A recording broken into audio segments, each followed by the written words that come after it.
This is a presentation of the Oklahoma Sports Network.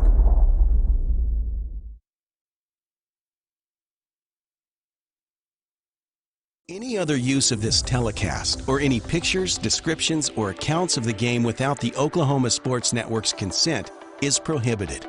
It may not be reproduced or retransmitted in any form, and the accounts and descriptions of this game may not be used without express written consent.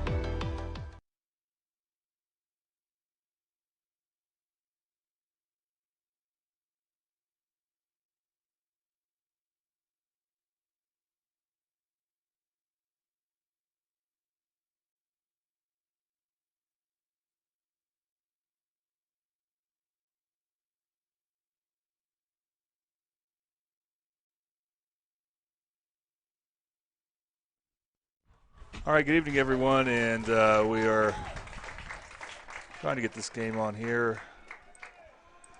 Here we go. Sorry for the late start. There's 2 outs in this top of the first inning here, but the game started earlier than we were hoping for, but we have a couple outs early on. Jordan Ray here, joined by Midwest City softball coach Mark Judson. Coach, thank you for joining us here. Thank you for having me. Yeah, we weren't quite ready for the early beginning. It's supposed to start at 6 p.m., but we'll get accustomed here in a moment here. And this is, of course, the biggest game of the season for Midwest City as the second phase of district play begins. See the lefty, Caden Fixico, is the pitcher. Collinsville, their number 3 hitter, J.J. Burrell, who's also the pitcher in this game for them. And we will get you the lineups for this top of the inning here in a bit.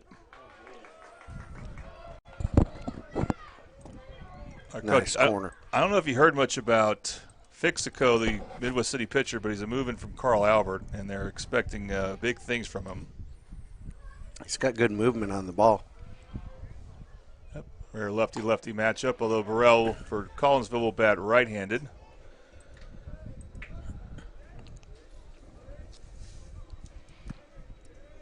Count we have at, is it 1-2? Yes. And 3. Make that 3. That's going to be a strikeout. That is they had to make a tag there, but that is a Patrick Newby strikeout to end the inning, or in the first top part of the inning here. Again, Jordan Ray and Coach Judson, happy to be with you here. Let's go ahead and run through the starting lineups. This will be the bottom of the inning here. For Midwest City, when they bat, they'll lead off with the catcher, Terrence Rideau. Right fielder, Brandon Dixon, bats second. Shortstop, James Washburn, bats third.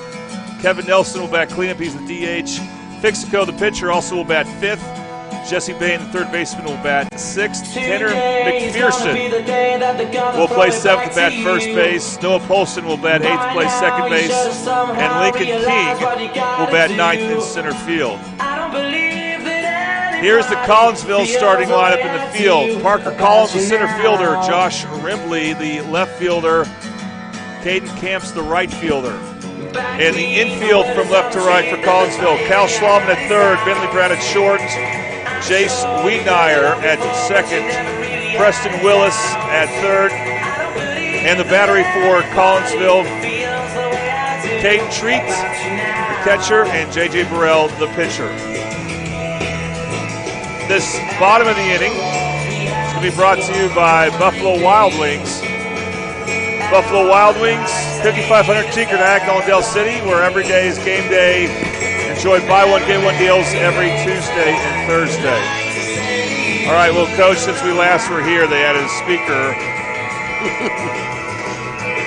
So it will be a little hard to hear each other between innings, but we don't really plan to talk that much between innings. As we now transition to the bottom of the first inning here.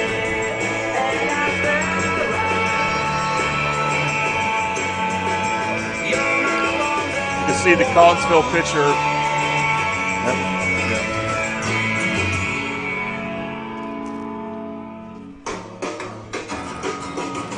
Warming up. We want to mention this is why this is the biggest game of the season. Here's the standings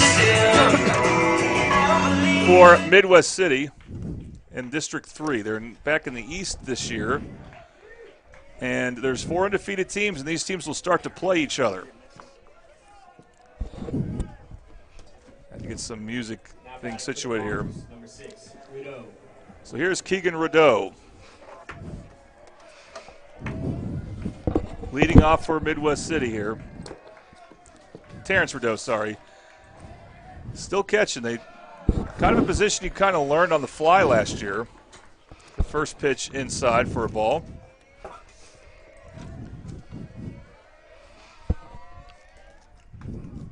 Two pitches inside. Pushing him off that plate. Well, you know, Coach, now we finally get to talk here. What was interesting is talking to Coach Vodka, he wants his team to be more aggressive as a whole. Well, these are good pitches that Rideau's taking right now, make no mistake. But just as a team, he feels like they're looking at too many strikes. I don't know if that would – he didn't say that applied to Rideau, though, because I know it's a little different for the leadoff hitter. He wants him on base. Oop, that's a strike there. Good inside pitch, and the count goes 3-1. He stayed inside on every pitch. So Burrell, he bats left-handed, throws right-handed, and his 3-1 delivery. There it is. That's ball four. Ooh, he's hustling. Well, now, could they have called that I mean, it wasn't strike two, so that's interesting that he was. Maybe it's because he wanted to touch first so he may have the chance to take second. Yeah, he was seeing where that ball went. Okay. Yeah, you know what? That's something the players are taught that I don't even think about because you normally don't see that. But here's Brandon Dixon, who came from basketball after playing in football, so he's still playing 3 sports as a senior. That's pretty impressive to me. It is. And now Midwest City with a leadoff runner, too, so. Taking a little lead. Let's see what he does. We go back to first. He probably got a little more lead. But this is definitely you want a cat and mouse game if you're Midwest City here. You want Burrell to think about you, right? I always say let him live rent-free in your head. Have the runner over there making him think about him instead of the batter. There he goes. Rideau takes He's off. there, Tough easy. pitch to run on, but he will slide in safely for a stolen base. Terrence is fast. Yeah, and it's impressive that he's a catcher. So I don't think that's his natural position, but that's what they have now. He now has more experience. He didn't really. I coached him when he was 13. He never caught, but maybe a couple games. But he is an athlete. He is a very good athlete. And they usually can learn different stuff like catching on the fly. Pitch to Dixon, I believe, was called a ball. Yeah.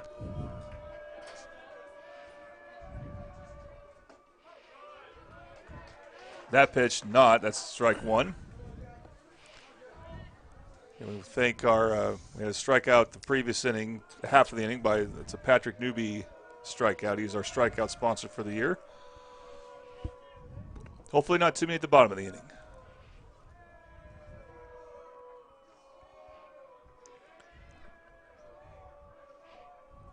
Yeah, Burrell's definitely still thinking about Rideau. That is a check swing. I think he went around. Yeah, he did. Brandon's been hitting pretty well. He's hitting almost 300. It's a tribute to him. He didn't play. He wasn't a regular last year in the everyday lineup. He came in as like a pinch runner or reserve outfielder. But now here he is batting second.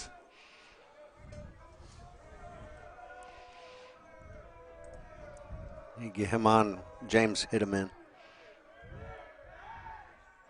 Burrell looks Rideau back to second.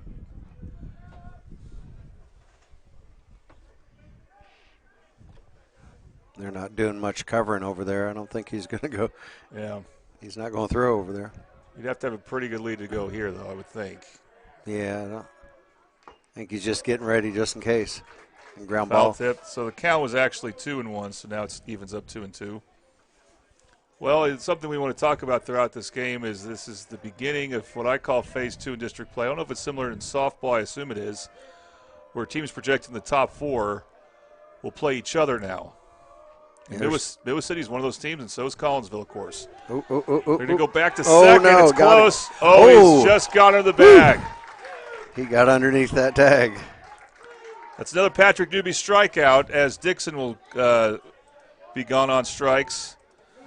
Boy, that was scary. Yeah, that was really close. There's a Collinsville fan thinks he was definitely out. Here's James Washburn, shortstop and the pitcher, really good all-around player.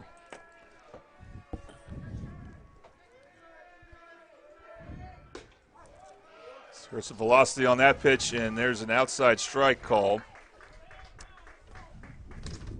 And I hope I pronounced right. Treat, maybe the B is silent, is the catcher for Collinsville, and he gave Rideau something to think about by almost getting him at second.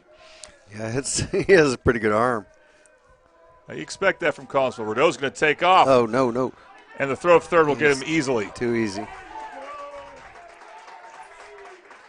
It's not a really good pitch to run on, as it turned out. That was also an inside strike, so just like that, we could see a 1-2-3 inning here. As that erases the base runner. And Washburn down to his last strike. Takes a close one there, but it's ball one.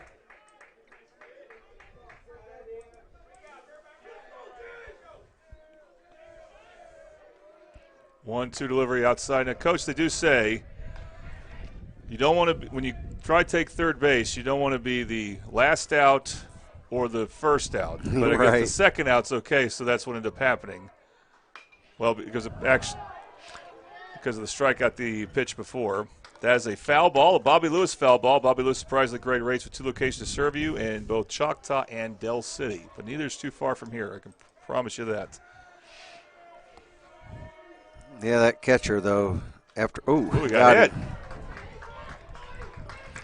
That catcher with the arm down to second, I was a little worried about that to throw to third. Yeah.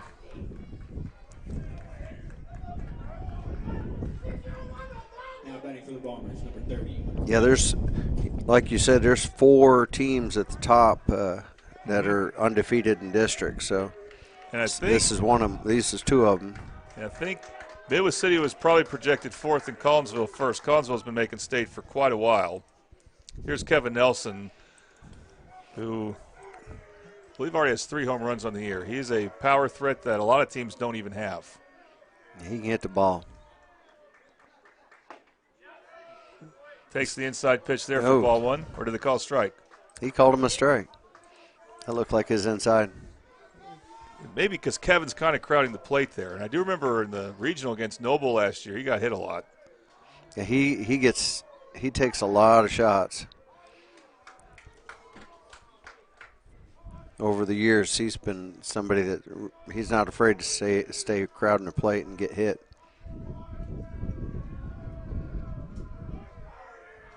Midwest City bench, by the way, they're vocal. That pitch is dropped by the catcher, won't not lead to any movement by the base runner, and it will be ball one. The other 2 teams you're referring to are Coweta and Bishop Kelly, and they're playing today. And so the score's probably started. So 2 of them are going to have a loss. That's right. So 2 of the 4. Whoever wins this game will be from the loss column and a 2-way tie for first. Swung and fouled off. And the count goes to 1-2.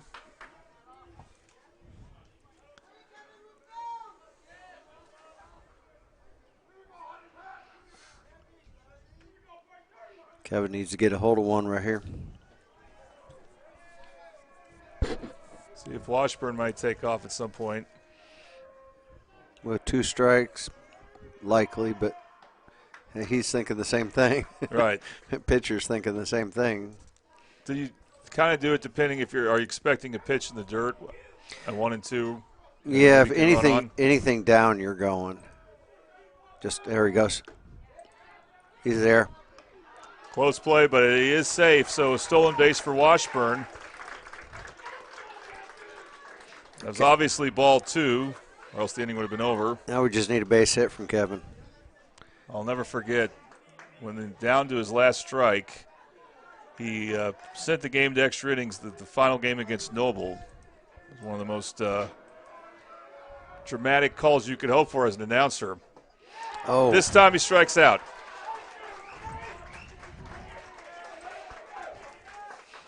Another Patrick Newby strikeout, and that will do it for Midwest City in the bottom of the first inning.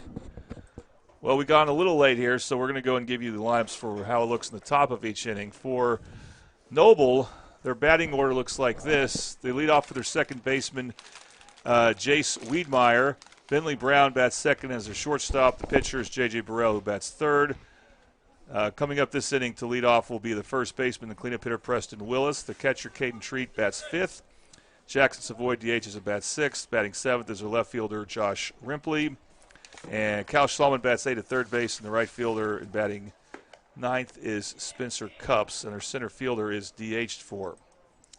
For Midwest City, their lineup from left to right, Mason Gamble is DH for in left field. Lincoln King, the center fielder. Brandon Dixon in right field. The infield from left to right, Jesse Bain at third, James Washburn at short, Noah Polson at second base, Turner McPherson at first. And the battery for Midwest City, Terrence Rideau, as we mentioned, the catcher, and the pitcher, who looked pretty good in the first inning. We hope it continues, Caden Fixico. And Caden Fixico came from Carl Albert, where his brother pitched, and he was on those two state title teams, but if he stayed at Carl Albert, he probably wouldn't have had a chance to be their ace like he is right now for Midwest City. They have a couple of really good pitchers that are at the top of their rotation. Lincoln King's got some wheels, doesn't he? From last inning, yeah. He caught that over his shoulder. That's probably a double. Yeah, new to center field, but not new to the outfield. First pitch to Giles. Or first pitch to, Willis, sorry. There's a Preston Giles, too, who plays baseball, but I was thinking him is that's outside for ball one.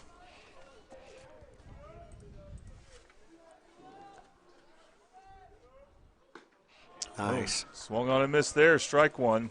Painting that outside corner. This inning, by the way, brought to you by Confidence Chevrolet.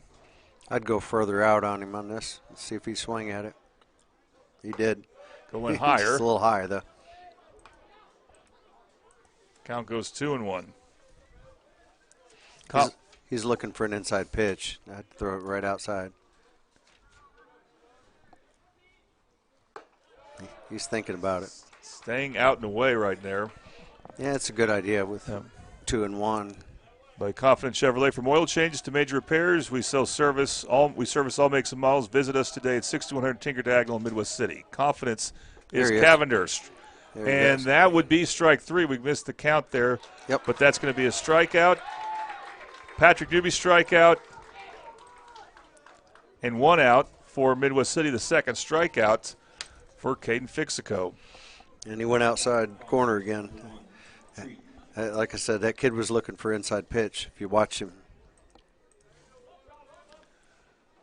So now the catcher for the Cardinals, Caden Treat, will be the hitter. The pitch is fouled off, so that's a Bobby Lewis foul ball, and strike one for Fixico.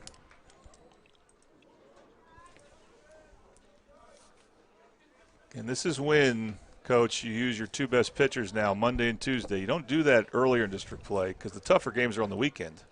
Yeah, usually try to schedule those early in the week. Yeah. Well, that's when the district games are, I should say, Monday and Tuesday. Both teams have a little bit of making up to do in district play from what I call phase one when they play the teams seated in the bottom.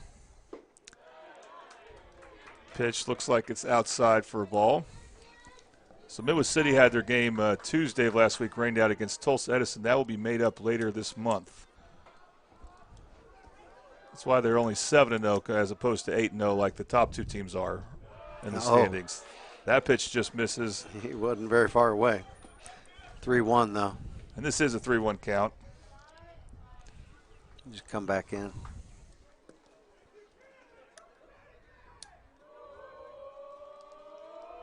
There he is. Ground ball. Washburn had to wait on it, but a nice throw. Nice. And good stretch. McPherson was able to stay on the bag there. Let's see if we can get the replay.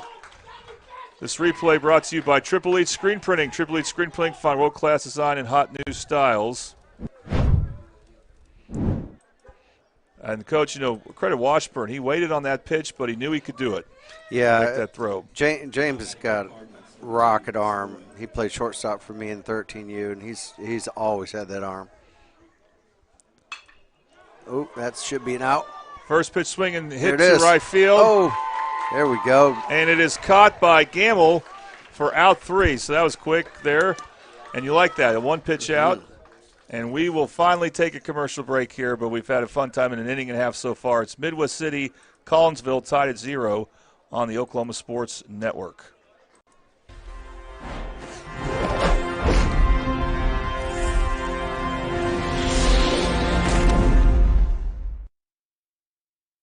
This isn't just any burger run. This is a burger run for Whataburger Sweet and Spicy Bacon Burger. 2 fresh all-beef patties with melty cheese, grilled onions, crispy bacon, and sweet and spicy pepper sauce. One for you, one for him, and one for your unofficial roommate, Brad. Always order an extra. For Brad. The all-time favorite sweet and spicy bacon burger from Whataburger. Just like you like it. Commercial and ask yourself, are they really telling me the truth? Well, guess what? They're not. Somebody runs a red light, and you think all of a sudden their insurance company's going to be all neighborly about it? Insurance companies aren't in the business of saving you money. They're in the business of keeping your money. So remember, save our number in your phone so when tragedy strikes, call Rob and Will.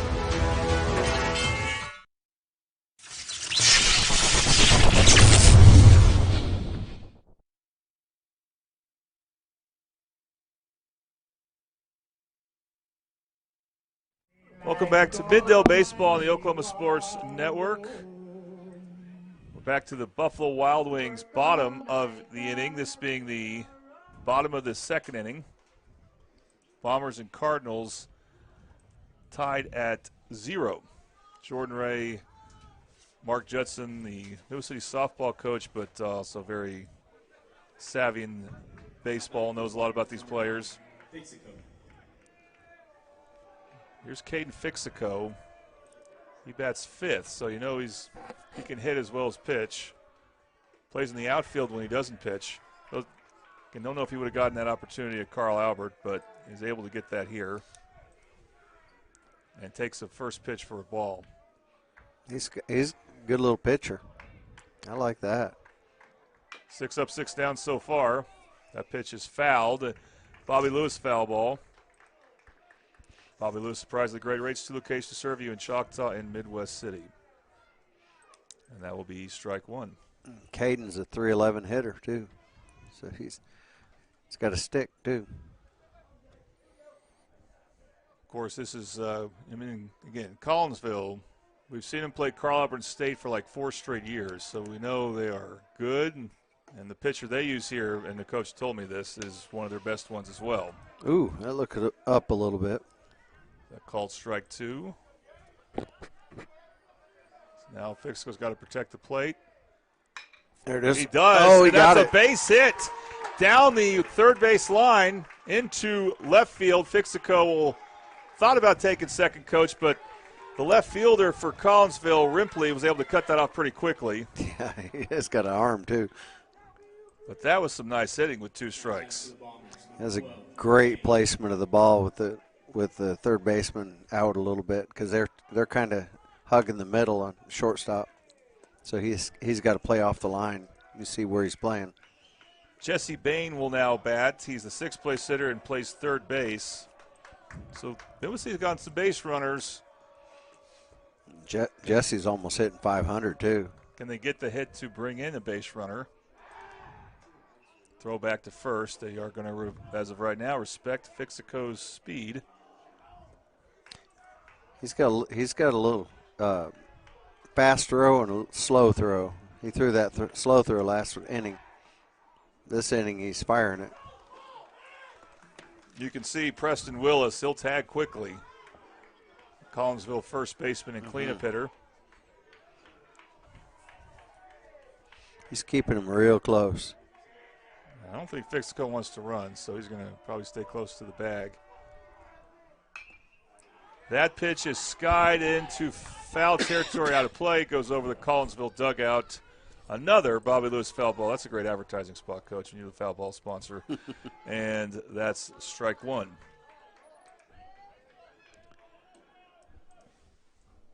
Bombers looking to host a regional. They're going to have to win a game like this and do well against Coweta next week and Bishop Kelly in 2 weeks. Go back to first.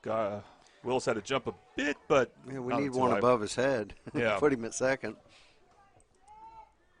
That gets by. He may be at third. That's a little deep there.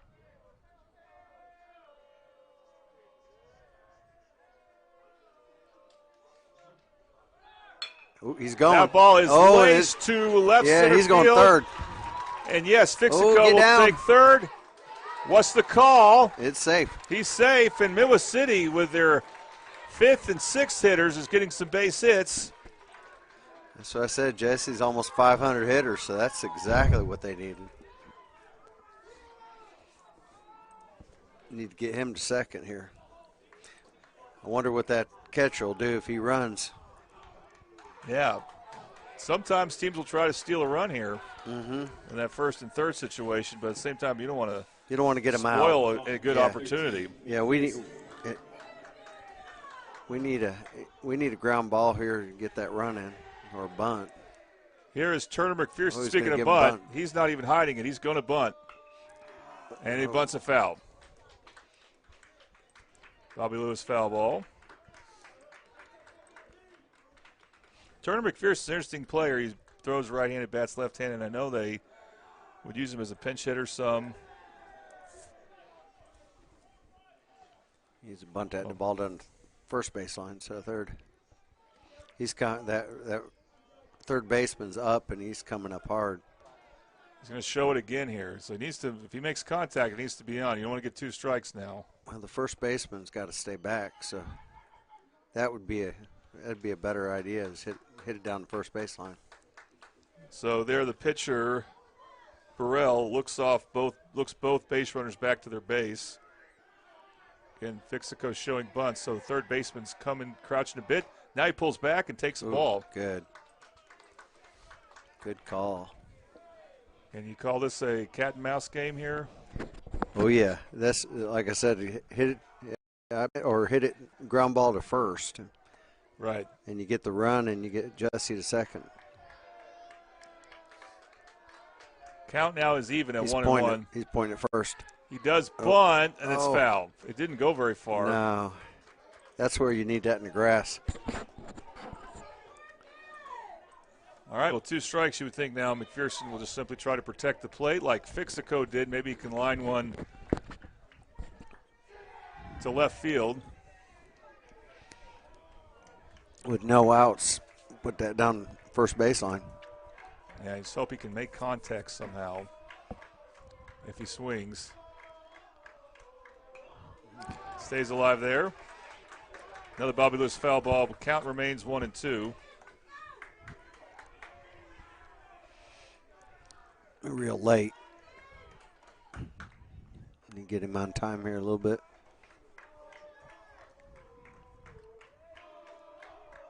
Again, very vocal bench over in the Midwest City dugout. Singing some White Stripes, or humming some White Stripes right now. Here's the 1-2 delivery. There we go. Okay.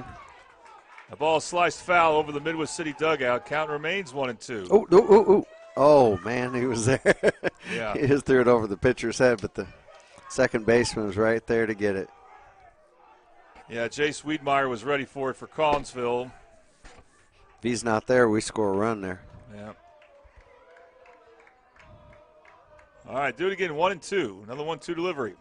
Oh, he that is called strike 3. They're going to Jesse take got second. Yeah. At least we got that out of it. That was more important here. Patrick Newby strikeout. And what do you think? McPherson just kind of froze there. Yeah, I don't know. We got to be able to lay that bunt down though. Yeah, that was the bad part. Here's Noah Polston, 8th place hitter, and plays second base. Needs a pit here. A pitch inside. Lincoln King is due up. And almost need to turn and take that. Yeah. That's inside enough to be on first. Coach Vodka told me he doesn't consider Lincoln King a regular ninth-place hitter. He's batting ninth because he's really good, not because he's really bad. Oh. And that ball is foul. Bombers really, with still less than 2 outs, really need to put a ball in play here.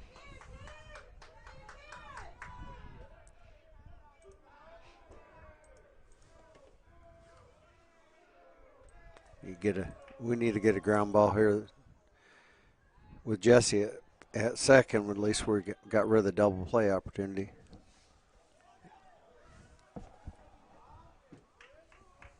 Yeah, good. I think a well-placed ground ball would score a run. Big hack there, strike 2. Probably could have took that as a ball. Well, we've seen Burrell get out of some jams here. First inning, there was a runner at second. That guy ended up getting thrown out, but there was a strikeout as well. So when he's had to get a strikeout, he's gotten 2 of them. He needs a strikeout here for his cause.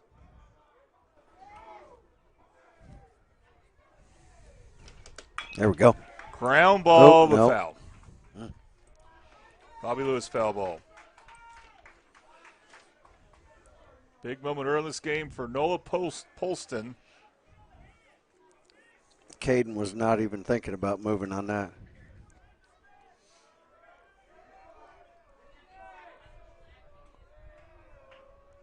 One-two pitch. And that's called strike 3. That's twice. Frozen. He's just watching it. We gotta turn and hit that. Well, that is the thing that Coach Vaca was talking to me about late last week. He wants his team to be more aggressive, and you saw that's a sign that you need to be more aggressive when you strike out looking. Lincoln King, the 9th place hitter, now he needs a base hit here to get the Bombers that run. They had a runner at third, nobody out. And Burrell's had 2 strikeouts. There we go. Now there we go. Runs. There we go. That's 2. At least 1.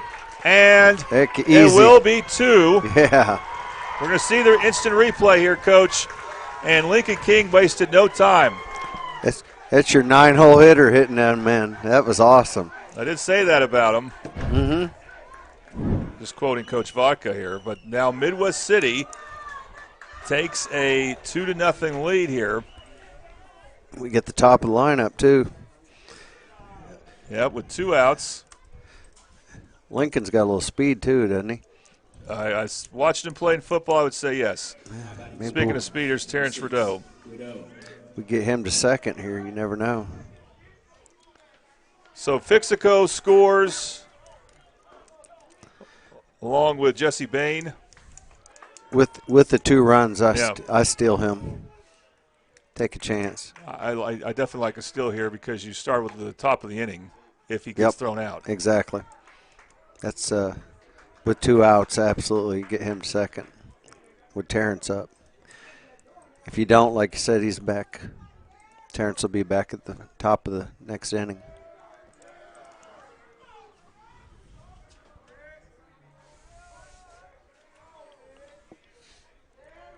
He's going to try to pick him here.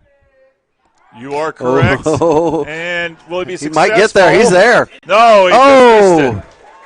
They got him. They just got him there. Let's see if we can get that on the replay. That was close. You saw it there, Coach. Triple Elite screen printing instant replay. Unfortunately, Lincoln King a bit too antsy there. We're going to take a break. Midwest still scores 2 runs thanks to the bat of Lincoln King right here on the Oklahoma Sports Network.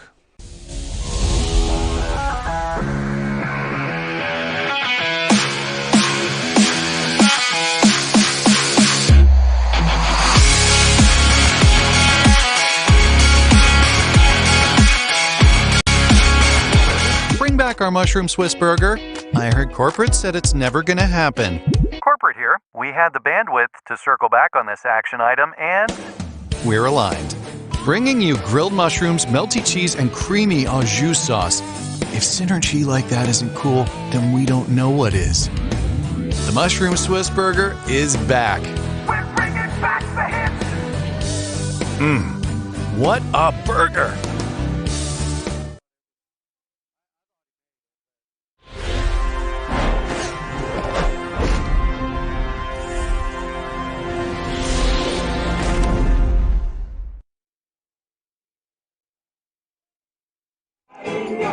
And welcome back to Middle Baseball on the Oklahoma Sports Network. Jordan Ray here with Newsy softball coach and baseball enthusiast Mark Judson here. And Coach, do you say anything to Fixico now he's got a lead? Like, do you say anything to him like, hey, here's your game? It's his game to play. I like the way he's pitching. He's nothing over the middle of the plate. He's throwing outside and inside, but just stay off the middle of the plate. He has done that so far. Josh Rimpley will lead off. He's the 7th place hitter. Fixico has not given up a base runner yet. Midwest City's had a couple outs on the base paths, but they have gotten on base, I think, a total of 5 times. Well, they're moving really well in the outfield, and the infield's got some really good arm. James got a great arm from shortstop. See, he likes that outside corner. Yeah. He missed just a little. That's what he's definitely trying to do against the righties of Collinsville. And the count there goes 1-0. There we go. That's close. Strike one. See, he started a little bit outside and just worked in. He needs to work that corner because these guys are struggling with the outside pitch. There it is again. Stays outside. Oh, he tried. He's trying to paint that corner because they can't hit it. Some point we'll see if Collinsville tries to go the other way with it to right field. There it is. Strike. Oh, a little low. I think it was a low, yeah. Well, he's pitched out of a 3-1 count before. Has Fixico. We'll see what he can do. I know you don't really want to walk the 7th place hitter. You got the first 6 out. Don't want to He walk will the lead not. off. Instead, it's hit to Come Lincoln on. King's Come on, way. you got that. Oh, you had it too. And he couldn't hold on to it. Yeah, he had it too. So that would have been it's a big opportunity now for Collinsville, as Ripley will get to second. I don't know if you call it in high school, if you call that an error, but because it was I don't know not how, the easiest play. But well, he's looking right into the sun right there. I don't know if he caught the sun right there because he had his glove on it. Interesting. The game was supposed to normally this game would start an hour earlier, so I don't know if that would affect the sun play, but. This game starting when it is because Collinsville just couldn't get here much earlier because they get out of school a little later than most. So Collinsville with their first base runner and showing bunt now is their 8th place hitter. I think he's going to bunt too. Cal Schlauman. Remember that name from basketball. He's one of the – both teams have one basketball player who came over. Brandon Dixon for Midwest City, and here's Schlauman for the Cardinals. Pulled back on that bunt. He's going to bunt down the first baseline.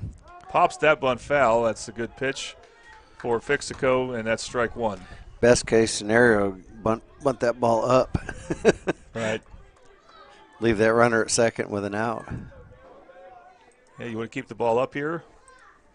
I think I would. I wouldn't give him anything low because he's still wanting to bunt. I'd keep that ball high.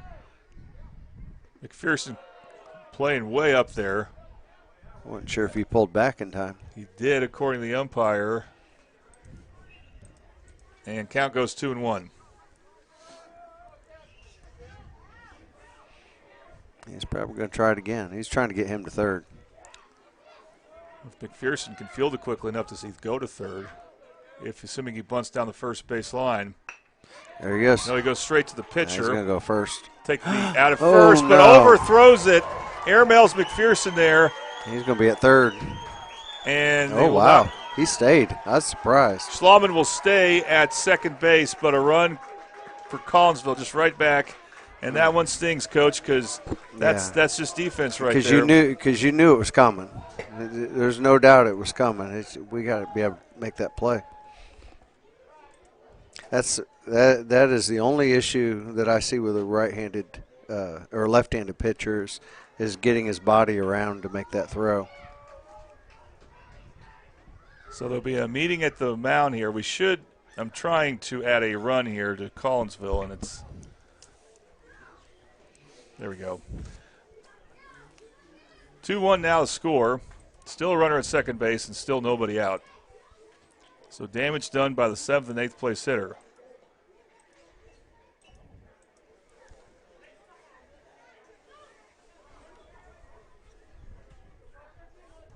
I mean, you get 2 runs, you're hoping that can lead to a situation where that may be all you need. And now the Bombers in a pickle here. And we got no outs, so we got to get this. He's going to go small ball. That bunt's good on the first time. Let's see how this throw goes. Ooh. McPherson had to dig the ball from the dirt, but he did. Yeah, and that's the first out, and Collinsville can now tie the game with a sac fly or sac bunt, or we'll see how they approach this here. 14, Wiedmeyer. He might try it again. Wiedmeyer lined out, I believe, to second base his last at bat. With 1 out, he may bunt him again, just to see if he can get that run home. Especially after that mistake by Fixico, you want to be like, okay, let's make him throw it again. Does not show bunt, does swing, does foul it off for strike 1. Bobby Lewis foul ball. Now he needs to stay outside on him.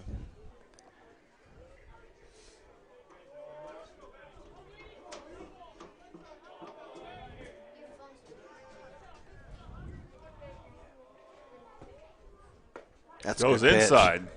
Maybe yeah, he's sitting on the plate right there. He moved up in the box.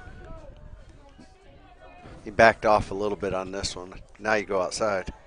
Now you really want to strike out here with that runner at third, less than 2 outs. Mm-hmm. Oh. No, instead, it's laced, it's fair. And it's a fair ball. And this game's tied, still with 1 out. Second time through, Collinsville figures out a way. That's actually, I think, the first base hit. Jace Wiedmeyer, the second baseman, delivers, and this game is starting over. And that's the tough part. That was an 0-2 pitch. Don't know if it was maybe too good of a pitch. Yeah, I think he tried to go back inside, and he had backed off the plate a little bit. If he'd have thrown it outside, I think he got him.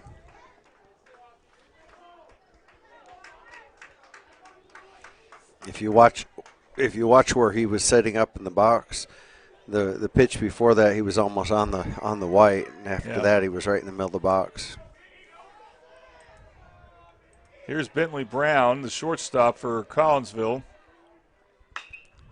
First pitch swinging. Ooh. Skied to right field, and geez. It's dropped by Dixon. The base runner, Wiedmeyer, couldn't really go very far because there's only 1 out, but that still really hurts. Another defensive mistake.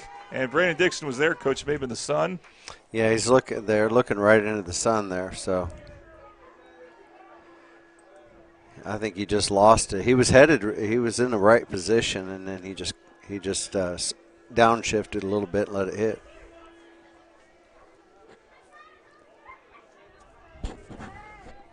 Still 2-2, though. We just got to get this batter. He struck out last time. We need to get him again. No, that pitch gets away from Rideau, and Collinsville will now lead. Wild pitch. Both base runners advance. Just like that, the Cardinals go up 3-2. Tough thing is you have all the respect in the world for Collinsville, but this is just River City's own doing here. Yeah, this is our own doing here. We've had opportunity to there should be 1 person on base. Inning started with a fairly deep fly that just went over the glove of Lincoln King. It extended when a bunt to Fixico. He overthrew the first baseman. Should be 2 outs right there potentially. And it's just been tough sledding from there. Still only 1 out. And that pitch inside for ball one.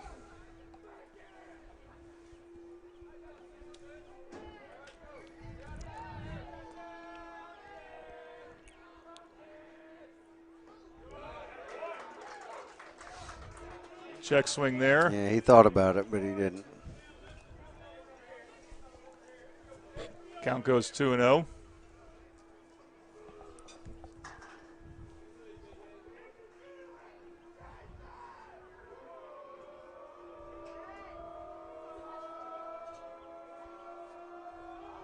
There it is. That gets over the plate, strike one.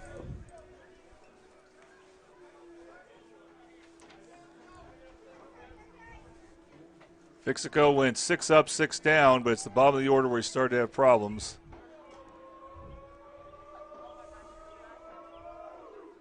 Oh. Chopper is going to be fielded by Nobody there. McPherson. Can he get to first? Fixico Oh, does he get got there him. in time for the Got out. Of course, another run scores for Collinsville. And it's now 4-2. So the bases are now empty. Well, the good thing is the bases are empty and we are hitting the ball, so we just got to get this last out and get to work. Here's the cleanup hitter, Preston Willis.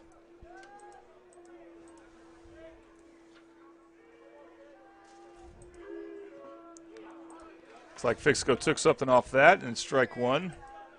That's a nice changeup.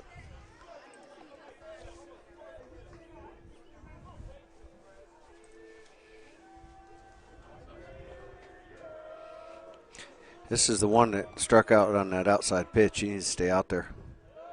He does. Couldn't quite catch the zone with that one. Count evens 1-1.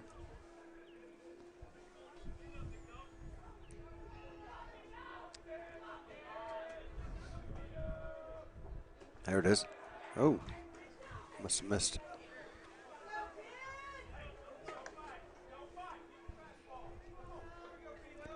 These teams play tomorrow. Game probably will start earlier, around 5, I believe, because Midwest City's able to get to Collinsville a little sooner. They're able to get out of school a little sooner.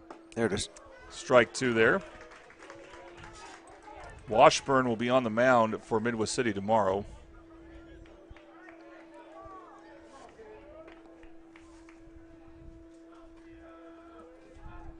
Two-two pitch. Got him. Ooh. Bit high, ball 3. This might be our first full count of the day. Collinsville with 4 runs. They struck big top of the 3rd inning. Might be more. Base hit there.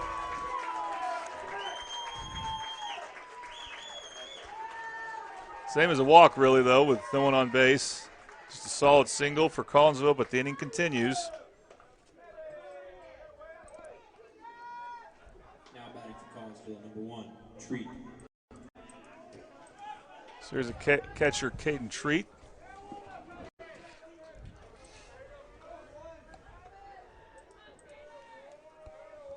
Now we got 2 outs. We need to get this one.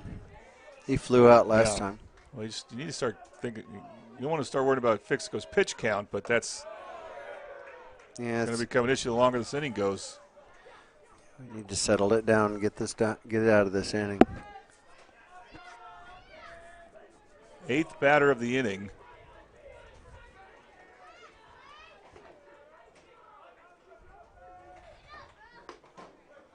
There it is. Painted that corner. He needs to live there. You don't want to throw inside to him. He threw inside to him last time. You look at him in the box. He's on the outside. He's looking to go to left field. Throw him outside corner. He won't be able to hit anything.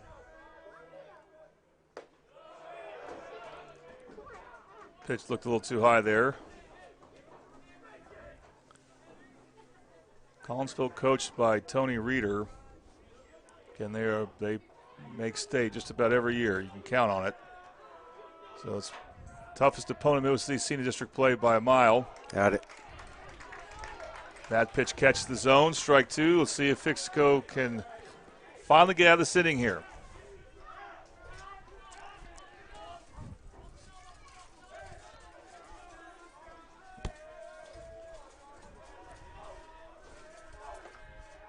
Runner takes off.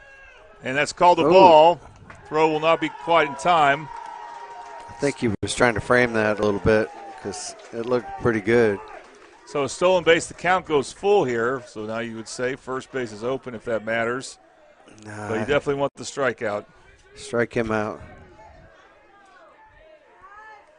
Give him a high fastball and let him pop it up.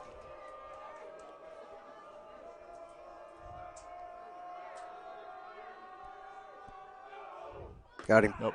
Too far outside. Ooh, just missed. First walk of the game for Fixico, but that leads to now 2 base runners. We got to get out of this inning.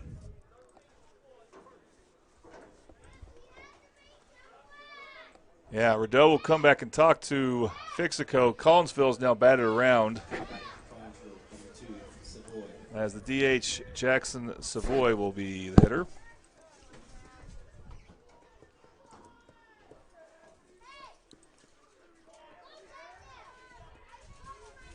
Don't see any action in the Midwest City bullpen.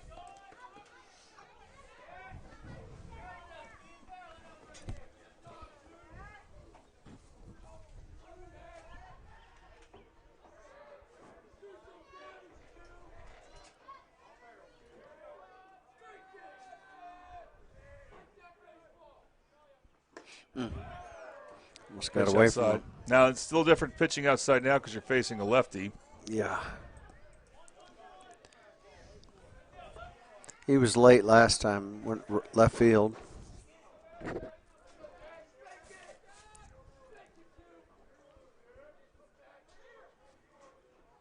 Oh, he's going That to go ball right is laced field and it now. lands right in front of Dixon for a base hit with 2 outs. And they're gonna They will score a send run. a runner. I don't know if Dixon was able to field it cleanly, but another run for Collinsville, and it's 5-2. You got runners at corners too.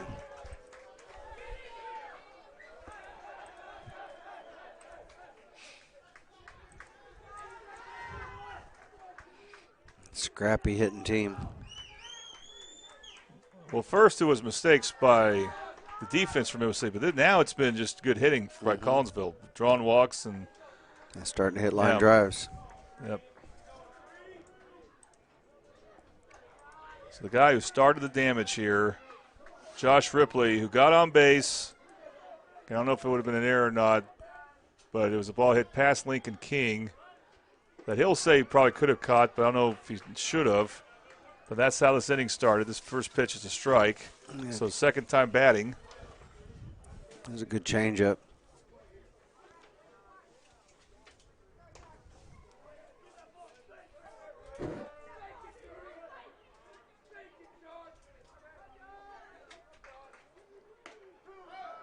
Paying that inside corner. Pitch. One of the first times, I don't think it's the only time this inning, but one of the first times Fixico's been gone head 0-2. I don't remember how the last at bat went, but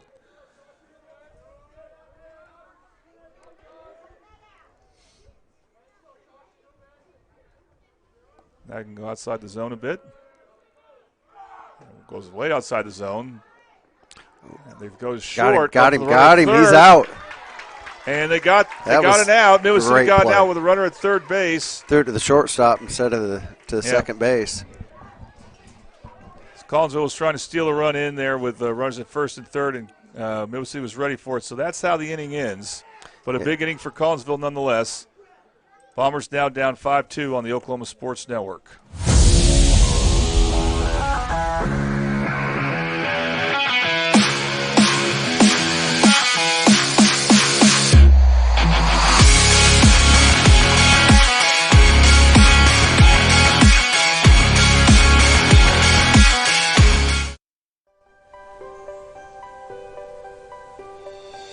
If you've lived in Oklahoma long enough, you'll know that we get extreme weather. With that extreme weather comes hail damage to your roof and an insurance claim. When that happens, there's not a better company to deal with on your insurance claim than Cantrell Roofing and Construction.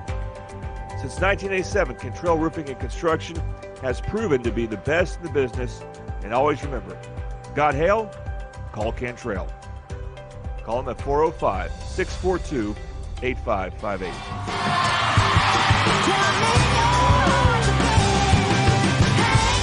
hungry I can eat all the tires off this bus. When you're on the road, there's a lot of late nights. A lot of early mornings. Not supposed to say that. A lot of honey butter chicken biscuits. You hear my belly growling? Yep. I'm going to need one of those right now. And a lot of good times with my band. What a burger.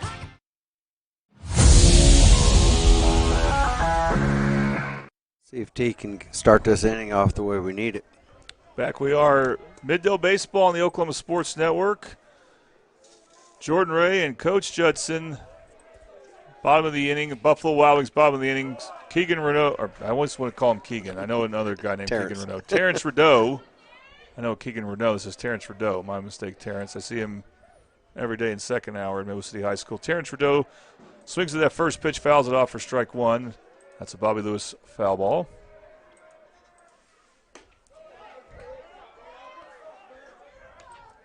Pitch outside there. Ball one. Well, I think, again, you're back to thinking like you want the leadoff hitter to get on base. And he did last time, but he got thrown out at third. Mm-hmm. We'll work a count 2-1 to his favor here.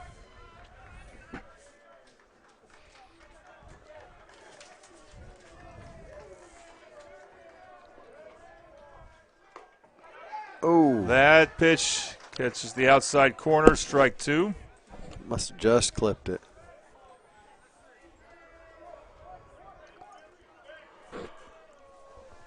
Here's a 2-2 delivery from Burwell. Nope, now Rideau will back off.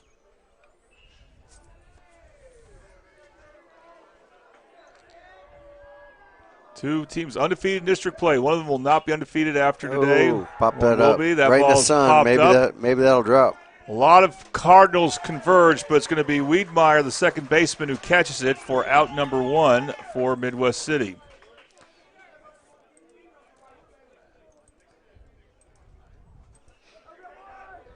So that's going to be one out here.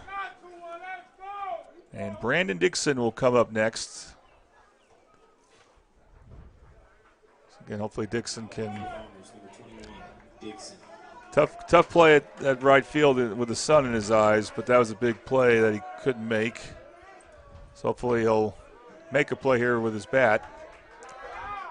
Takes the ball here, so.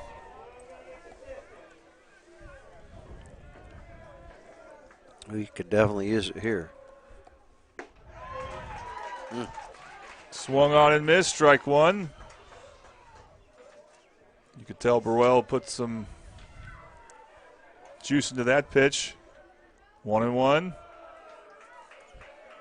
Good eye there for Dixon.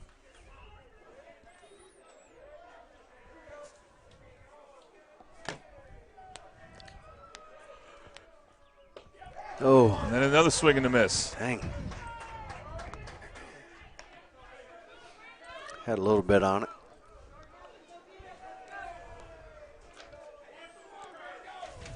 Two-two pitch from J.J. Burrell. Yep. What's that motion there by the ump? I think he's saying it's foul. Oh. Oh, it's an out. It's going to say. What? But Dick. I'm confused why I didn't run. Yeah, I am too. I didn't know what the ref was motioning there, but that's going to be a strikeout. Yeah, I've never seen him do that. It was, I don't know. I don't know what he was doing. I've been doing baseball a long time. That's the first time I've seen that. Oh. Washburn up That's to way bat. out there, but launches one to center field, and it will be handled by Parker Collins, the Collinsville outfielder who doesn't hit. And that is a 1-2-3 inning for J.J. Burrell and the Cardinals. And the score remains Midwest City trailing Collinsville 5-2 here on the Oklahoma Sports Network.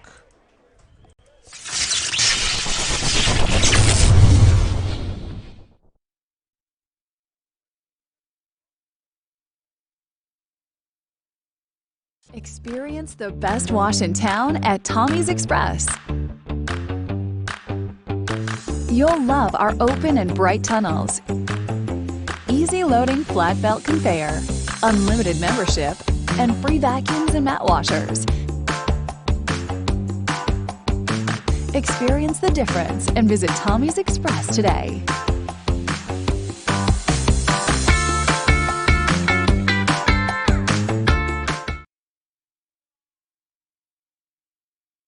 College is more than just going to class. College is a journey. It's meeting new people and making new friendships that will last a lifetime. It's learning from professors who care about you and your success. And finding out it can be really fun and rewarding. It's discovering that thing you want to do for the rest of your life. Cameron University is all about helping you grow and succeed. Because your success is our success.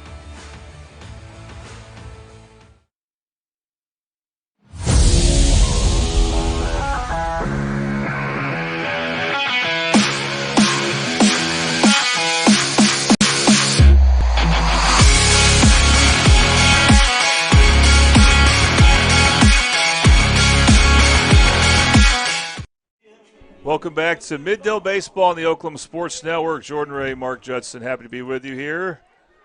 This is the Confidence Chevrolet top of the fourth inning. Collinsville, big third inning.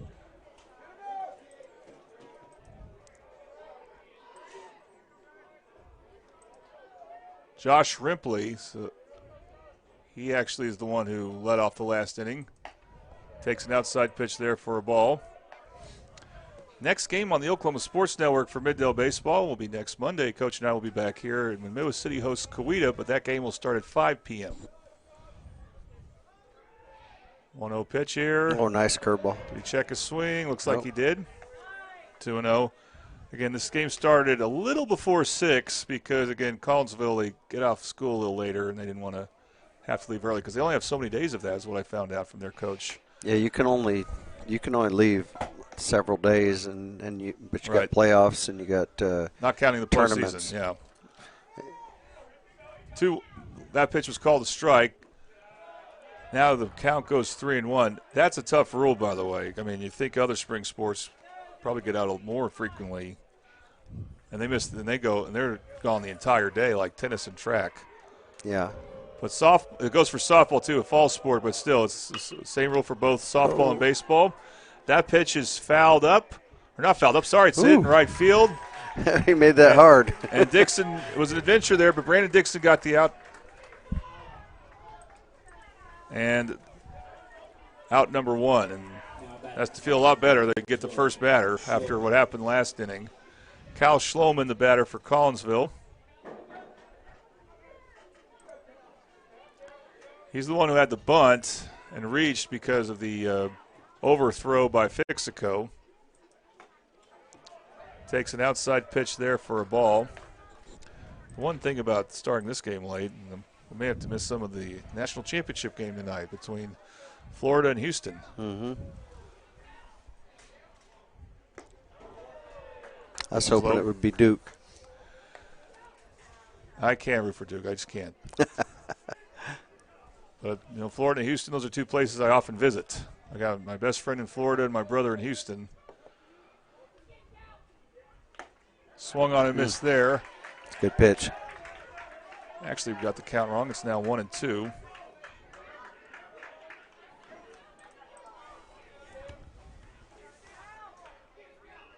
See if we can get a strikeout here for Mr. Fixico. There it is. We can.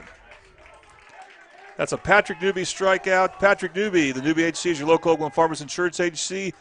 Family owned and operated and have been serving the public for over 40 years now. They're located at 560 West Bowling Drive, Suite A. Give them a call, 405-733-7671.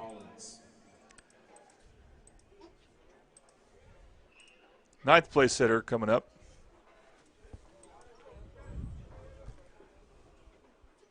All right, a little inside.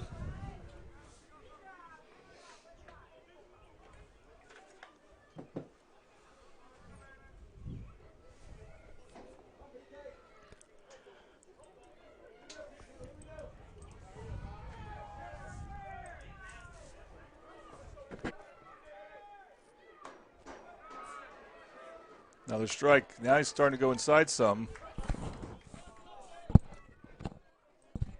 He's struggling with that inside pitch. You need to go back out. There it is. Oh, a little low. Even the count 1-1. I think it's 2-1.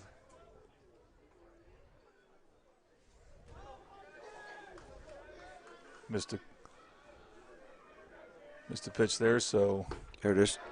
2-1 now, 2-2.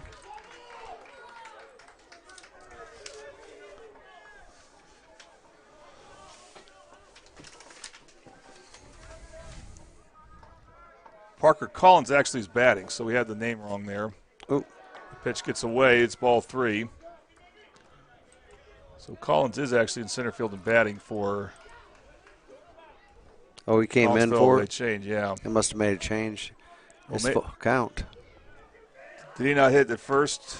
No, I don't think he hit the first time. Okay. Well, yeah, he did. Yeah, okay. he did. He was going to be DH. He hit the first time. That's a foul ball right there. Zing that towards the dugout. Bobby Lewis foul ball.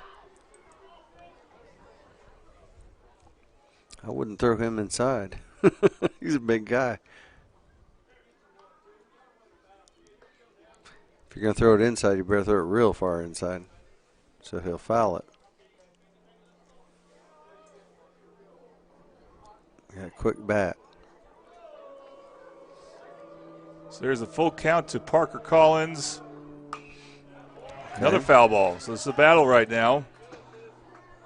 That one goes a little away from the stands here. Went over the concession stand. They had some good food going earlier. Well, you had some of it. Mm-hmm. It was smelling good. You get here, right here. Oh, that should be that an out. Ball is hit to left flying. field, but it drops right in front of the left fielder again, Mason Gamble, who doesn't hit this game. I think he was a little deep. Looked like it died though. Cardinals, number 14, Wiedmeyer. No wind. It just seemed to have died.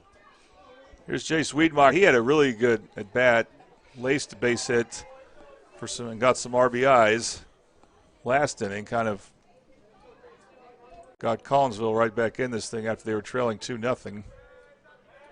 Oh, they haven't picked off. Can they take advantage? McPherson's throw, though, is low. Good job catching that. Well, where do you want to? You have to go to first if you're headed that way, so they have no choice. Right, but that throw by McPherson looked like that. I mean, obviously it's too low. Yeah, but it's low and off. Yeah, don't you want to throw it up? No, you need to throw it right to him. Yeah. But he was way off him. So now we have a runner at second here.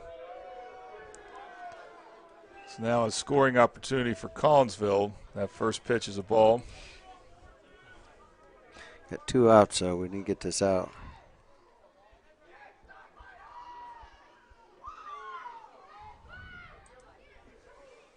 Collins with a good, solid lead.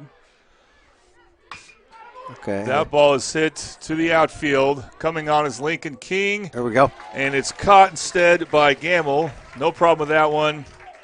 And we are through 3.5. Midwest City still trails 5-2. We'll see if their offense can come through again right here on the Oklahoma Sports Network.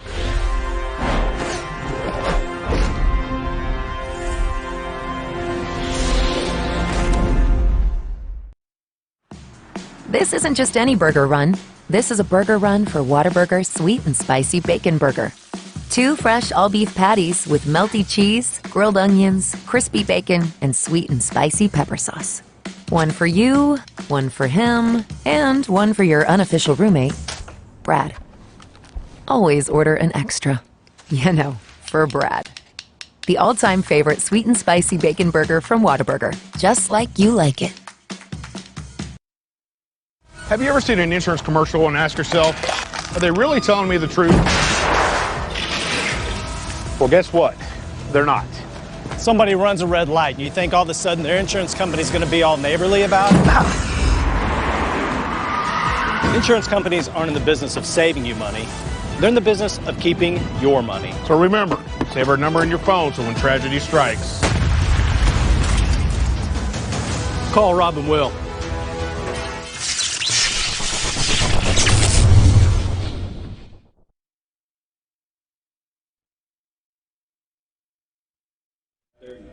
All right, welcome back. Bottom of the 4th inning action here. Middale Baseball on the Oklahoma Sports Network. Kevin Nelson coming up to bat.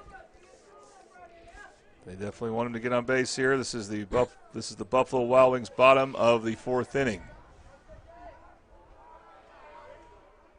No, instead he will lace one between the first and second baseman for a base hit to right field. Similar to the base hit he got that tied the game, sent the game to extra innings in the Midwest City's final game against Noble. Tom Carpenter and I were able to call that game. Now they can pinch run for Nelson one time and keep him in the game. They're not going to. Looks like they won't do that here, but he's someone that they would pinch run for. Here's Caden Fixico. Now he had an opposite field base hit, so we've seen some Midwest City players go the other way with it, Coach. Used to catch Kevin so he could have somebody run for him. Takes a strike there, does Fixico.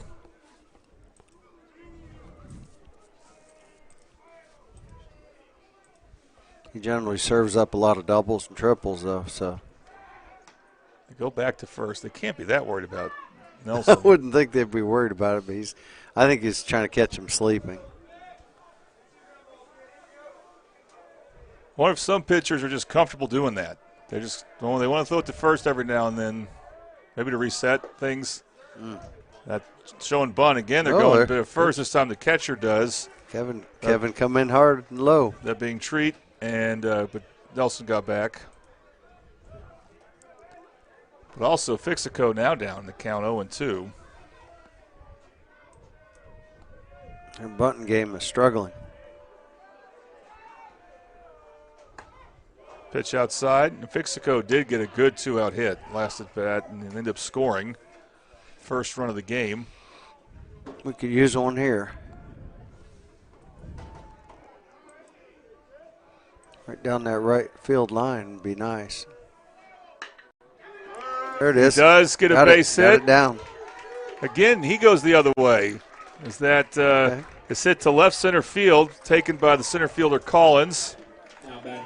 He was going with the pitch. That pitch was real far outside of him. To me, that sounds like, if you're a good hitter anyway, simple baseball. Don't try to do too much with it. Nope, just hit it where they ain't. That's what we always said. Yep.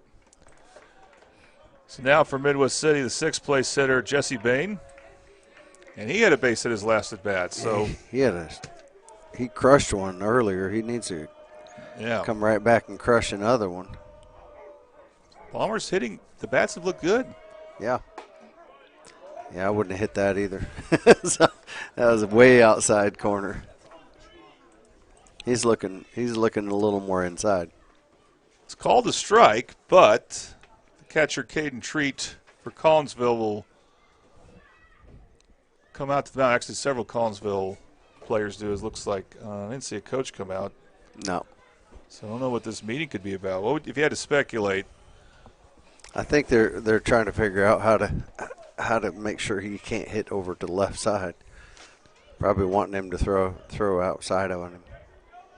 Yeah, I just don't see much with Nelson being the lead runner. I don't see much happening on the base paths. No, they're not going anywhere. But with no outs, I think. Oh, he is showing bunt. He probably needs to bunt this down the first base line. He's going to pull it back, though, and hit it. He does pull it back. Yeah. Then check to swing a tad, but it's outside. Yeah, the look of somebody that was going to pull it back. You're down 5-2, and there's still plenty of baseball left after this inning. Well, if he could poke that in right field. I still see you playing for a run now with 0 outs. If he could poke that down the right field line, he scored 2 from first. The right fielder's playing way off the line. It's Bobby Lewis foul ball. Yeah, that pitch was definitely an off-speed pitch.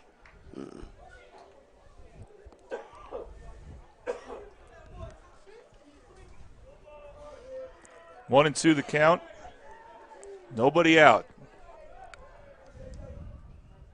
Burrell's been getting a strikeout from time to time when he needs it. Won't get one there as that pitch was high. Evening the count at 2-2. And a big moment here for Midwest City, trying to get back in this thing.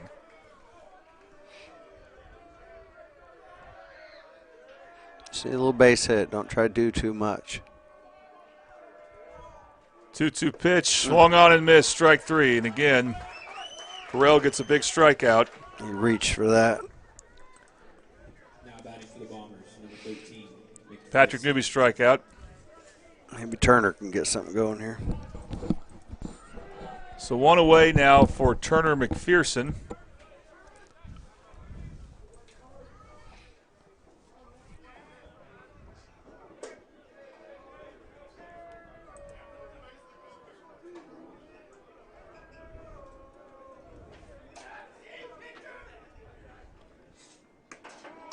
Pitch outside, ball one. Is it a different rhythm, Coach, when you're used to your right-handed pitcher, you're facing right-handed batters, and then you face a lefty? The only thing is that ball moves a little bit in and out differently. Yeah. That's the right-hander. Usually the right-hander's balls will tail in on that lefty. Bombers have 3 lefties in their lineup.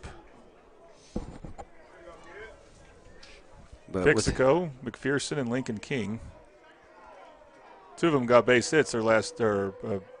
Fixico's got 2 base hits. Got to hit that. That's too good a pitch. That must be what Vodka was talking about, just watching pitches. You got to hit those. Yeah, that was a problem. The inning they scored 2 runs in, thanks to a base hit by Lincoln King. In between there was 2 called strike threes. Count 1-1. Oh, that got him. It did. No, I thought it hit missed him. I don't know how that missed him. It was so close. I would have taken one for the team. Yeah, that's me. It looked like it got a shoulder, but I guess it didn't. I don't blame Turner for ducking. I said I wouldn't have ducked. I would have probably regretted it later or immediately. Yeah, maybe both. At least grab your arm, act like it. Yeah. Fake it till you make it there. That's inside too. Okay, so wouldn't mind a walk here. That's new ball. It's 3-1. I think I'd take this pitch. So. Now McPherson did strike out looking, so that goes again with what we've been saying. Some of the players from Midwest City have not always been as aggressive as needed. In a 3-1 count, you don't automatically take here. No, not if it's a great pitch. Yeah.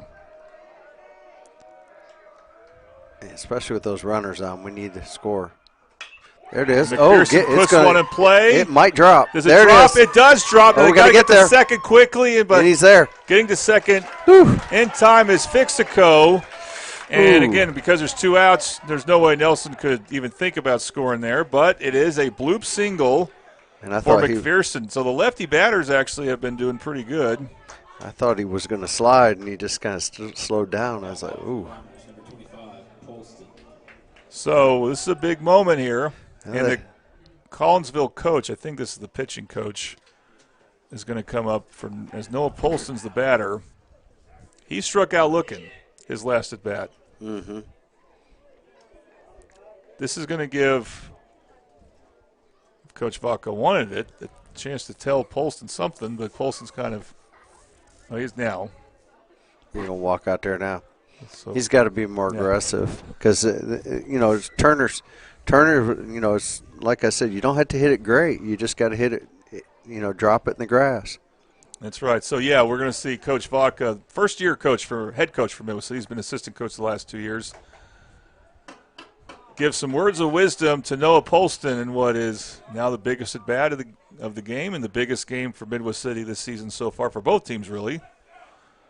As it says, the more I learn about high school baseball coach by announcing the games, I'm sure it's true for softball, is if you want to get to state, you really need to host a regional. Yeah, it's same thing with softball. If you can get a home regional, it gives you a real big step. And by the way, you would avoid the top 2 seats for the other East District, District 4, that being Pryor and Claremore. Mm-hmm. So that it may not even matter where you play, just avoiding those 2 teams. Yep. All right, here's the first pitch. And a swing and a miss. He's being aggressive, but this is a little high. So Polston finds himself now down the count 0-1.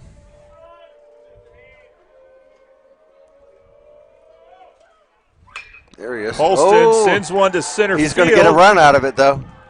Get there. Nelson will tag. Yep. They're going to not go home. They may have had a chance at home, Coach, but he unhitched that trailer though. Yeah. You have to try there, even though it's your not your best base runner, but it does lead to a run for Midwest City. It's going to be 2 outs now, as Parker Collins did make the catch for Noble, but just getting a run is nice. That pulls it within 2, and still got an out to play with, and good fast speed on the base paths right here. And Lincoln King, who had a big hit. Yeah, he needs another one of those right here. If he laces another one out there, we may get 2 runs. It was first pitch swinging, too. We'll see if he can do something like that here. He takes this pitch. Yeah, it's high. And good thing he did. He'd have popped that up.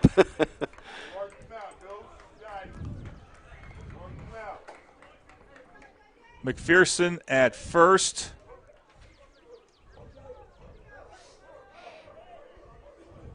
Fixco. Is that Fixco at second? Oh, you're right. Fixco at second. Kevin Nelson, base hit. Just one base at a time he took, but he got home. He did. That's all you need. Yep. So tying run still at first base for Midwest City. Hey, a little sac fly goes a long way on your game. Yeah. Don't need to get them all back. Just need one here and there. But, of course, you like more. And Lincoln King now has a hitter's count. Now, I don't think he'll be aggressive. I don't think he has the problem other players do as far as he's aggressive. Strikes. He goes after strikes. Oh, except when he gets hit. Now he's going to sit there on first. He got hit in a spot you don't mind, too. Oh, this is a great spot. And and Brandon coming up here, maybe hit. Oh, that's Terrence. Terrence coming up. Terrence is. Oh, we could use one from him. I think if Collinsville doesn't have any action in their bullpen, but I think if they make a pitching change, it'll be to one of their position players. Burrell has had some big strikeouts for Collinsville. He's shown he's a good pitcher, but he's gotten into trouble for him. Well, Terrence right here, he just a little base hit. Just base hit gives him. Could tie the game potentially. Yeah, with 2 outs, you'd think it would. Yeah, because they're going to go. McPherson's the base runner at second, represents a tying run. Anything to the gap, which should score Lincoln King. Yeah, everybody's going if he hits it. So he needs to hit it. What do you think about taking that pitch?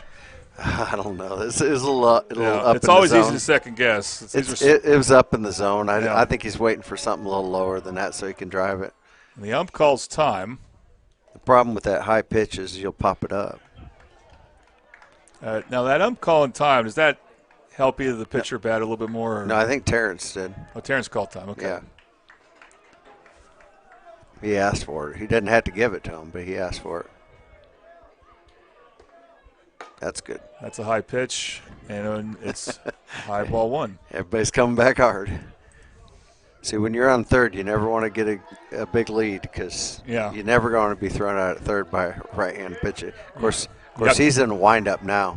You got to be ready for a pitch in the dirt, though. Oh. Swing and a miss. Count goes 1-2. Somehow, some way, you hope.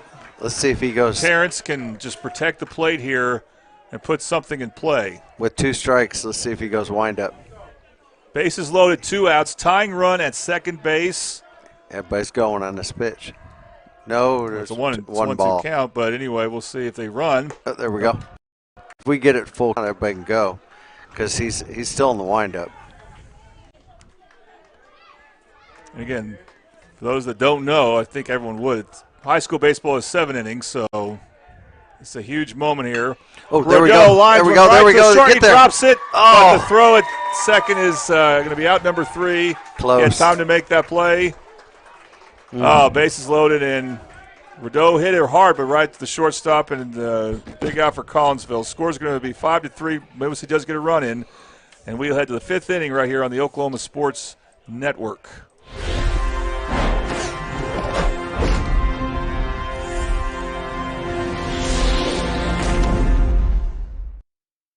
Have you ever seen an insurance commercial and asked yourself, are they really telling me the truth? Well, guess what? They're not.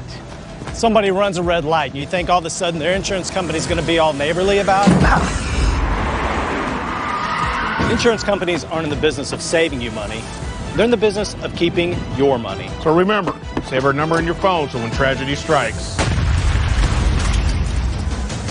call Rob and Will. Whataburger, bring back our mushroom Swiss burger.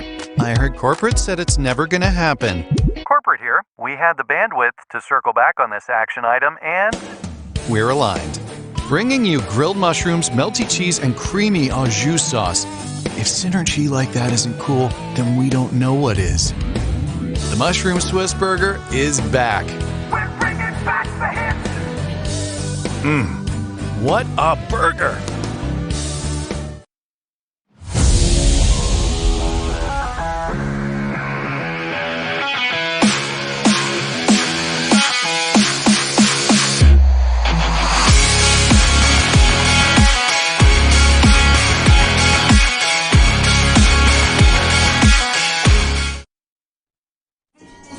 Welcome back to Middle Baseball on the Oklahoma Sports Network. Jordan Ray, Coach Judson here with you. It's going to be the Confidence Chevrolet top of the fifth inning. Midway City down 5-3. They left the bases loaded. But they did get a run in the last inning.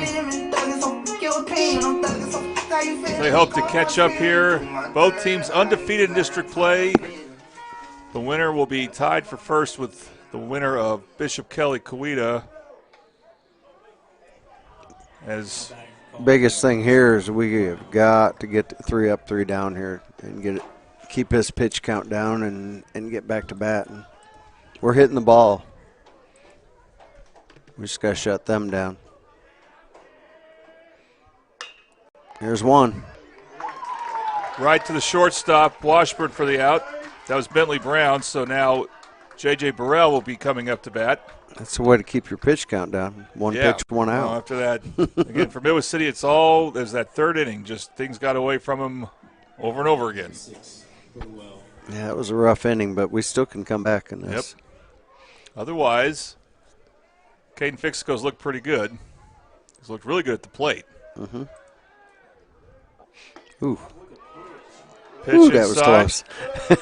So they call it a strike because he was Burrell, the pitcher. He is crowding the plate. Yeah, really crowding the plate there. He is sitting on that plate. And this is pitcher versus pitcher here. The pitch is low. That's the thing. You're leaning over that plate, and you're fair game. Yep. I like these going at him over there. And that pitch misses, so count goes 2-1. Needs to breathe a little bit. He's trying to hurry. Okay, Midway City, they get to play Collinsville again tomorrow, and they don't have to be ahead of Collinsville in the standings to host. They need to be finished in the top two. Swing and a miss there. So that's strike two. So that's basically why the Coweta games next week and Bishop Kelly games after that, those also will determine who gets to host in the east side. Midway City's back east. When you were assistant coach a few years ago, they were east, right? Yes. Yeah, we'd go out. I think we went to Coweta. But they moved around since then, didn't they? Yeah, well, the way that district's last year was only for 1 year because of that private school ruling. Mm. Oh, there we go. Another Bobby Lewis foul ball. Count remains even 2-2. Fixico has such good movement on his ball. Yes. But he kind of quick pitches you. He's speed pitching, and his batters aren't used to that. They're trying to step out. There it is. Oh, a little low. That misses. Count goes full.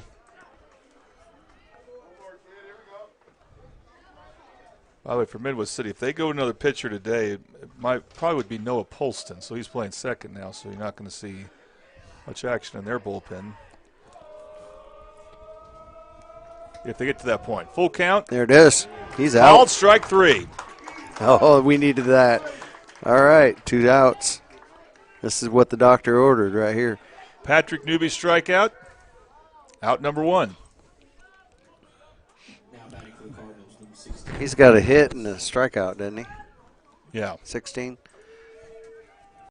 Willis, I think he struck out the first time. He threw him inside that last time. Got a base on the full count. On a full count as last at bat. He painted that corner. Call that outside strike there. We'll keep going there, right? Yeah. I wouldn't go inside on him. He pumped that ball down left field last time. It's like that. Hits one left side there, but it's fouled off. Okay, now go back outside. We don't want to give him anything like that. That's right. You've shown both sides of the plate if you're Fixico. So, and he's got the 0-2 count. Throw him a changeup.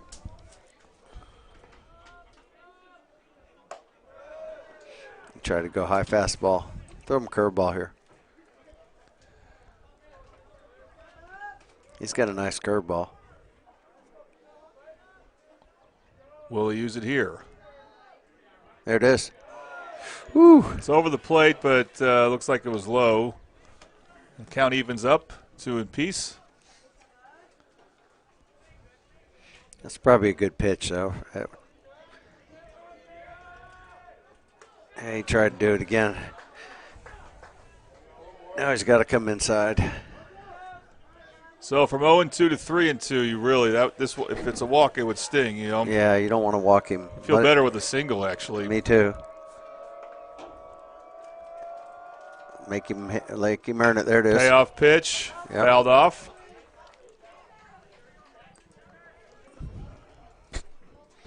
He's got a bat. He hit that behind the locker room over there.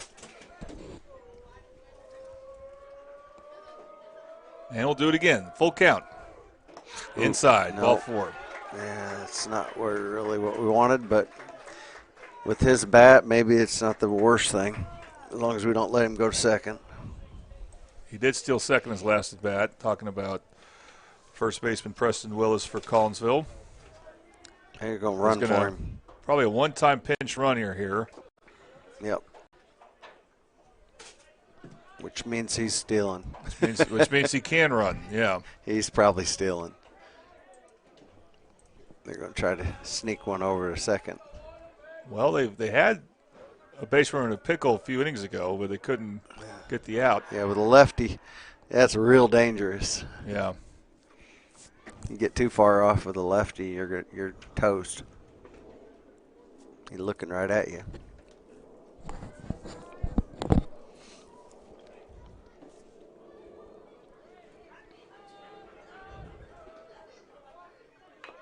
They bunt. Foul ball. Foul off. Ball 1. I'm surprised they're doing this with 2 outs. Terrence got a good arm. He'll get him out.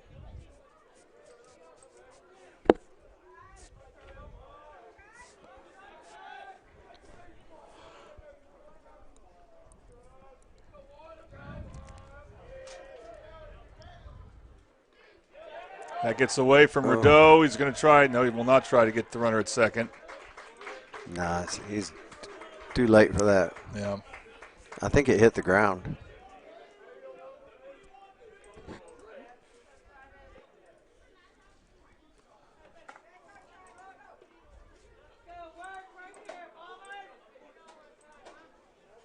We're still in good shape. Just get the batter here. 1-1 delivery. Oh, there we go. Oh, a little high. Just misses high. Ball 2. By the way, next week, on Monday, we'll be back here for Midwest City Coweta. We actually plan on having Carl Albert and Guthrie on Tuesday, but I don't know if you looked at the forecast, Coach. Could be some rain that impacts maybe the Monday games. Maybe the Coweta game will be 2. There we go. That's called a strike. All right, 2-2. We need to get to him.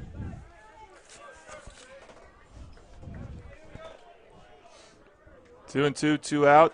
2-run lead for Collinsville against Midwest City. So you get a ground ball here. Oh, not there, though. Ground though. ball, but right down the middle for a base hit. This may score another run for Collinsville. It will. Nobody at first. Here's the replay, and it was right underneath the glove of Fixico, too. I was hoping a shortstop ground ball, not up the middle. Dang it. So Collinsville gets that run back, and they're back up by 3, 6-3.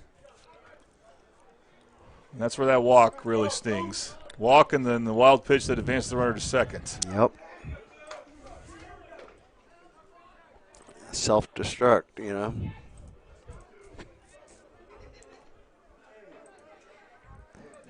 We're going to get this out now.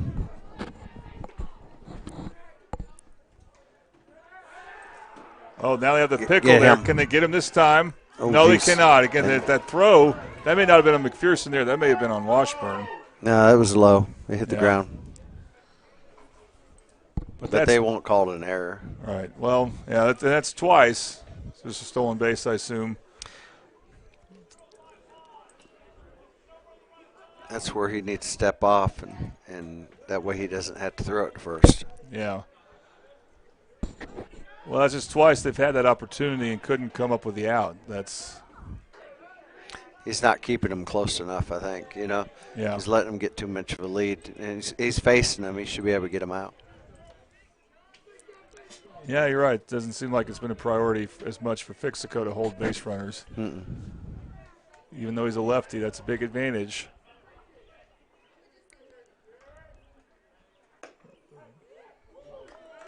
That almost hits the Collinsville batter, who's Savoy is the batter.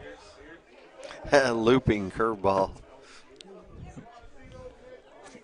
Jackson Savoy, the hitter. Count goes 1-1.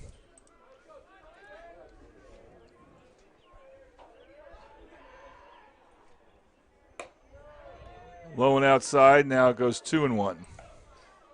Terrence doing a good job back there.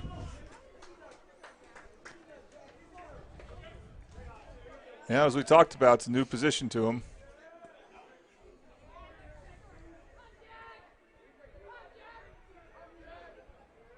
Got it. Oh, I guess he says inside.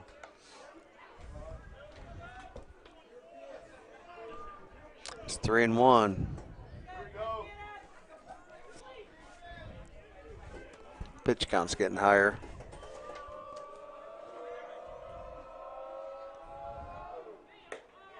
And that's ball 4. They walk the lefty batter. So 2 on now for Collinsville. Might be looking at a pitching change here.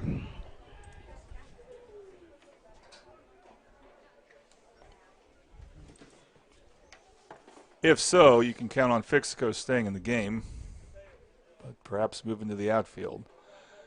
But Coach Vaca, again, he's a first-year coach as a head coach, assistant coach for 2 years. I don't know if you had a chance to talk with him much.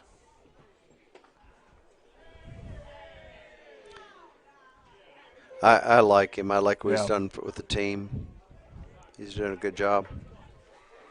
Well, we will see Fixico stay in there.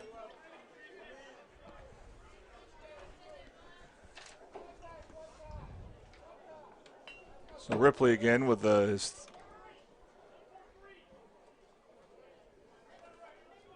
third plate appearance.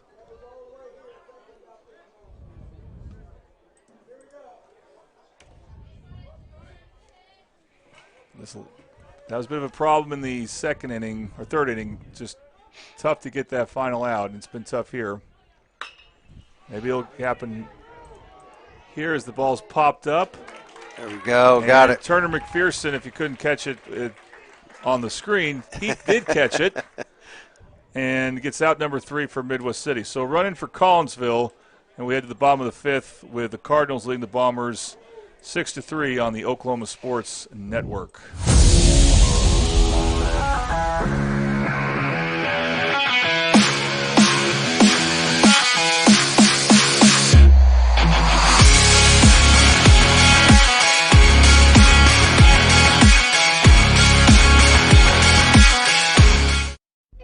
Whataburger, bring back our mushroom Swiss burger. I heard corporate said it's never gonna happen. Corporate here. We had the bandwidth to circle back on this action item, and We're aligned. Bringing you grilled mushrooms, melty cheese, and creamy au jus sauce. If synergy like that isn't cool, then we don't know what is. The Mushroom Swiss Burger is back. We're bringing back the hits. What a burger!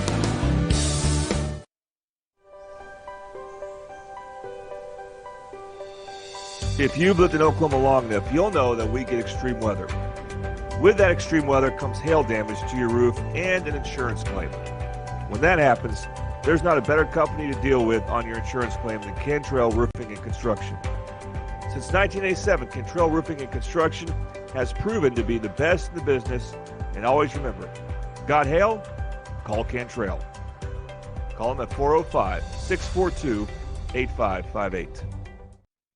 Welcome back to Midwest City Baseball, Middale Baseball on the Oklahoma Sports Network here. This is the Buffalo Wild Wings bottom of the inning. Brandon Dixon's the batter. Looks at strike one.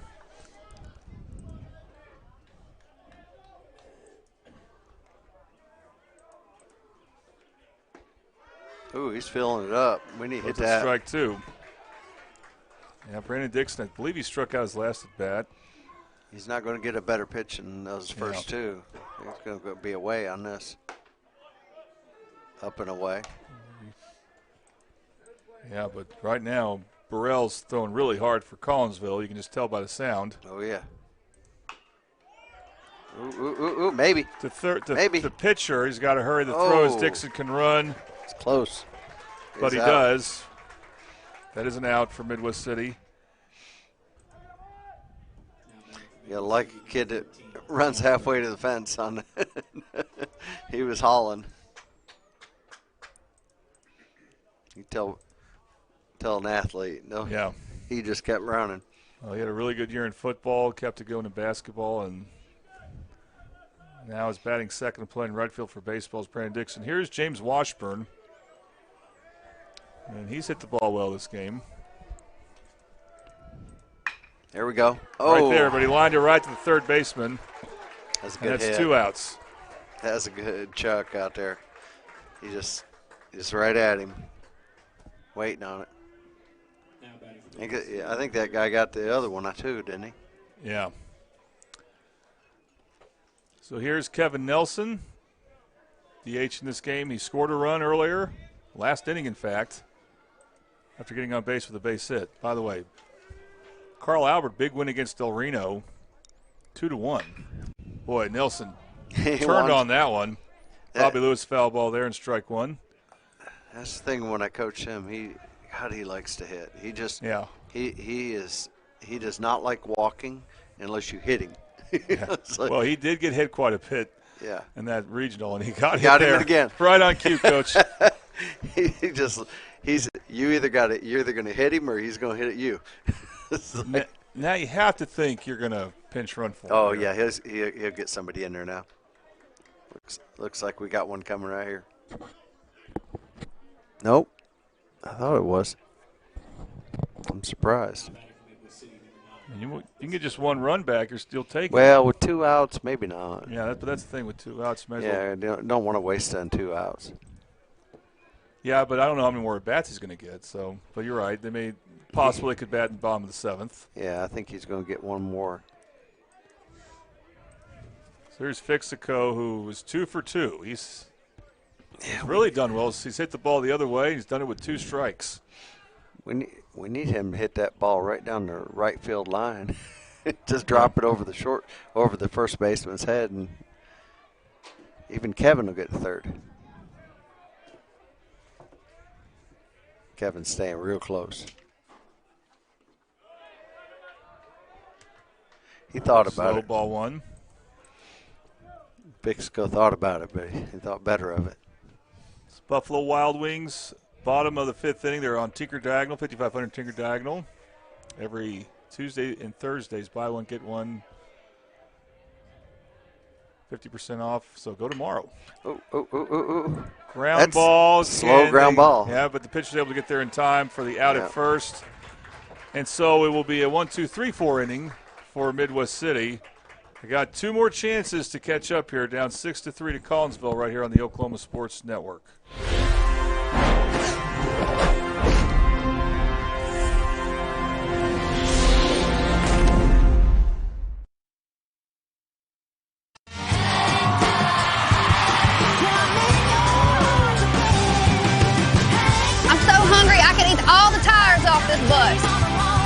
When you're on the road, there's a lot of late nights. A lot of early mornings.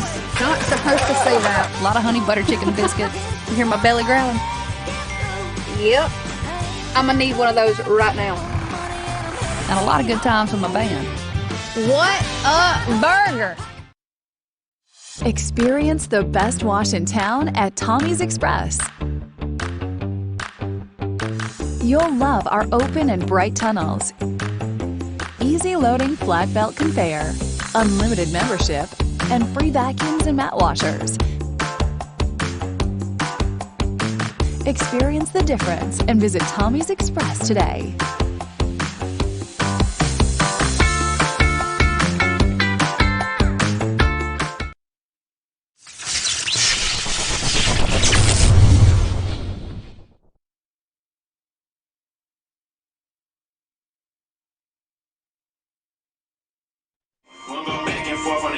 Well, we're getting to crunch time here at Midwest City High School baseball field.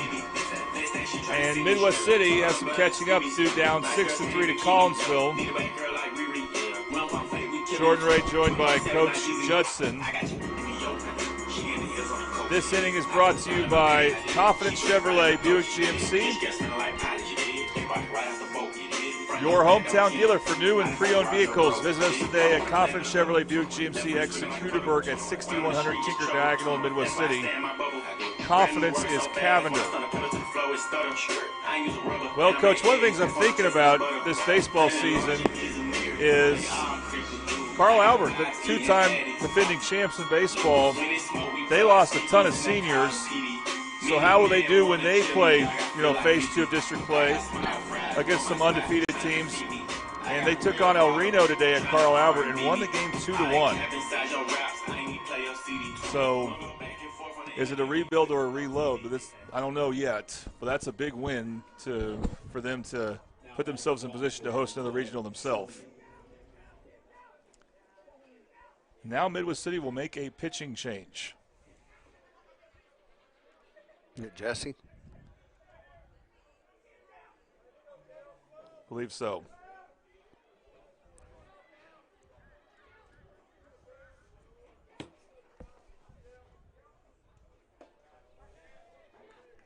It's number 12 for Midwest City there. Yep, that's Jesse Bain. Jesse Bain, so I thought it'd be Noah Polson, but Jesse Bain has pitched some for him too. He's actually more experienced as a pitcher than he is a position player. Jesse did a little bit of catching, and he's more PO now, isn't he?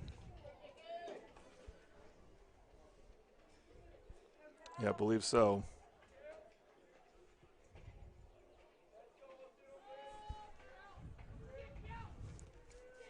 So I think Caden Fixico, he might be able to stay in the game as a DH. No, not if he got replaced. He'd be Jesse. But this late in the game, you could actually swap him back out for him. Right. Yeah. And let him hit and then put Jesse back in because they're not going to bat twice. It's a strike there. Well, the thing is, I remember mentioned Carl Albert. Their coach told me that if they had used the third pitcher in their state championship game last year, they could have made their first baseman then DH, Tanner Norman. So that just adds to the general consensus that the DH rule in high school is complicated.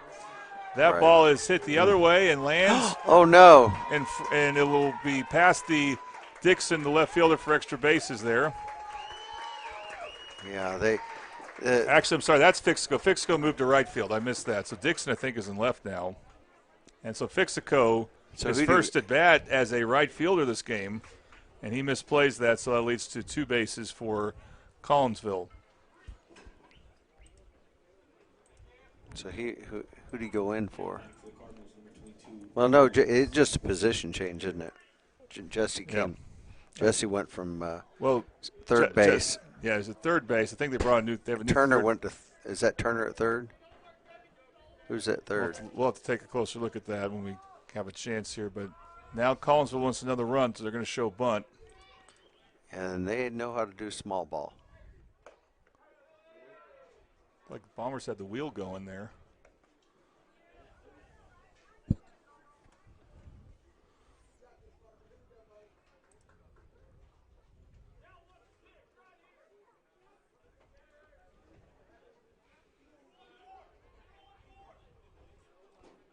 This is a great place to bunt too, because everybody's got to stay back. Because first baseman's got to stay back, and so does the third baseman. The only person that can really field the bunt other than the pitcher is the catcher. So for Collinsville, it's their 9th place hitter, Parker Collins, batting now. Terrence Rideau will come on and talk to Jesse Bain. Best case scenario is we get a pop-up bunt for Terrence. I think actually Brandon Dixon is the one who's been taken out of the field. Could be wrong there. I think he's going to bunt again. Yeah.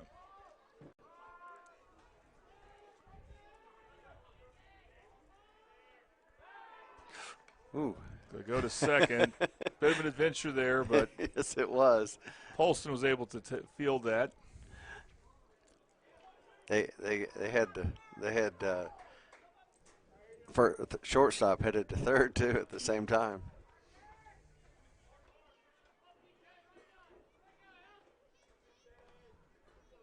I think they're going to crash the third baseman up, and James is going to cover third.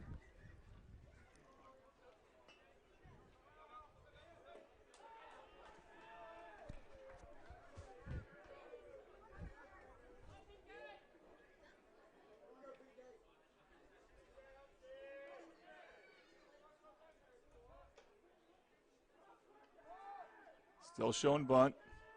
I mean, he's going to go too. Ooh. I thought he might try that. A little low. So count goes 1-1. So they're covering it with their first baseman here. They think they're going to try to push it towards him. He's in the grass. Well, I noticed that Washburn is heading to third here once he shows bunt. Yeah, pulls back again, and now goes 2-1. Just got to throw a strike here, though. Don't let him get away.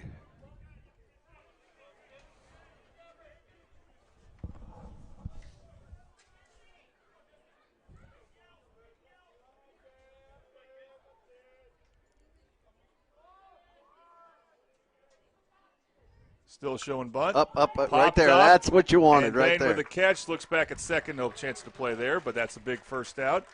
I said that was the best case scenario, didn't I? Yeah. That was what we needed. Popped it really. Bain just had to move over just a couple feet. Yeah. It's pretty routine play. And, of course, he's not just a pitcher, he's an infielder, so you would think he can field his position as well as he's ever has been. Oh, yeah, he's got a great glove. Should be Wiedemeyer for Collinsville.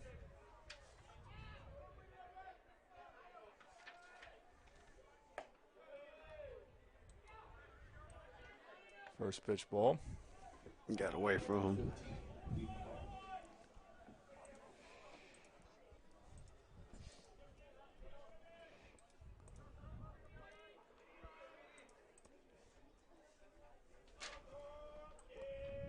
Here's Bain's 1-0 delivery. A little outside. 2-0 now the count. Again, this is the top of the order for Collinsville, so Midwest City's still in this thing, but they can't give up any more runs. No, that run at second's got to stay there. And there's one out. We got lucky on that one. We need to get this. We're not going to get a double play, but we need to get this out and get him to third and get the next out. So now we'll have a meeting at the mound here. He's got a line drive to second and a hit in left field. So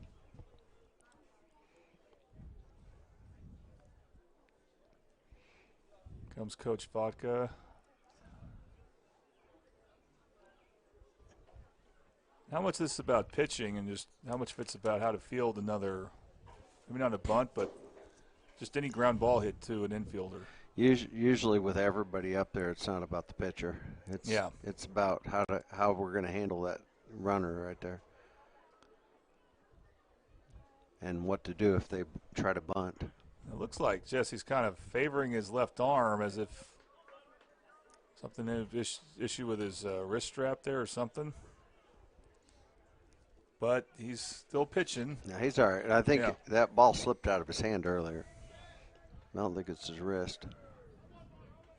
So here comes the 2-0 pitch to Wiedmeyer.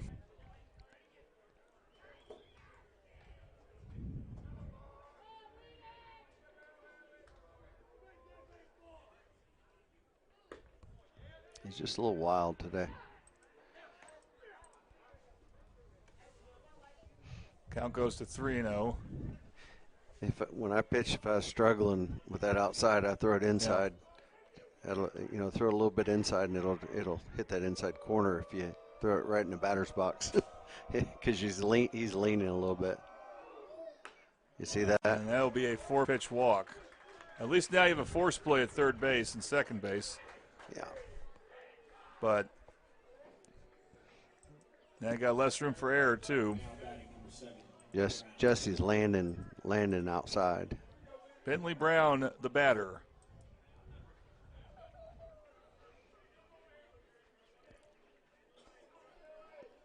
Iowa City led this game 2-0 after the bottom of the second inning. Collinsville got 5 back, top of the third. Both teams have since scored a run. Collinsville may get the second run in. You're going to get another one. 2 runs since their 5-run inning. As Bentley Brown base hit. It's now 7-3. The Cardinals lead the Bombers. Still runner at first and second.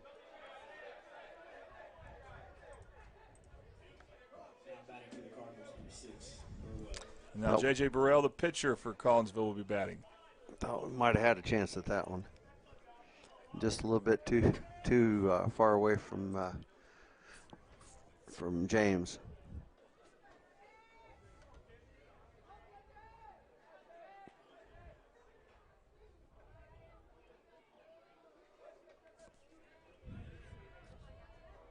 Ooh.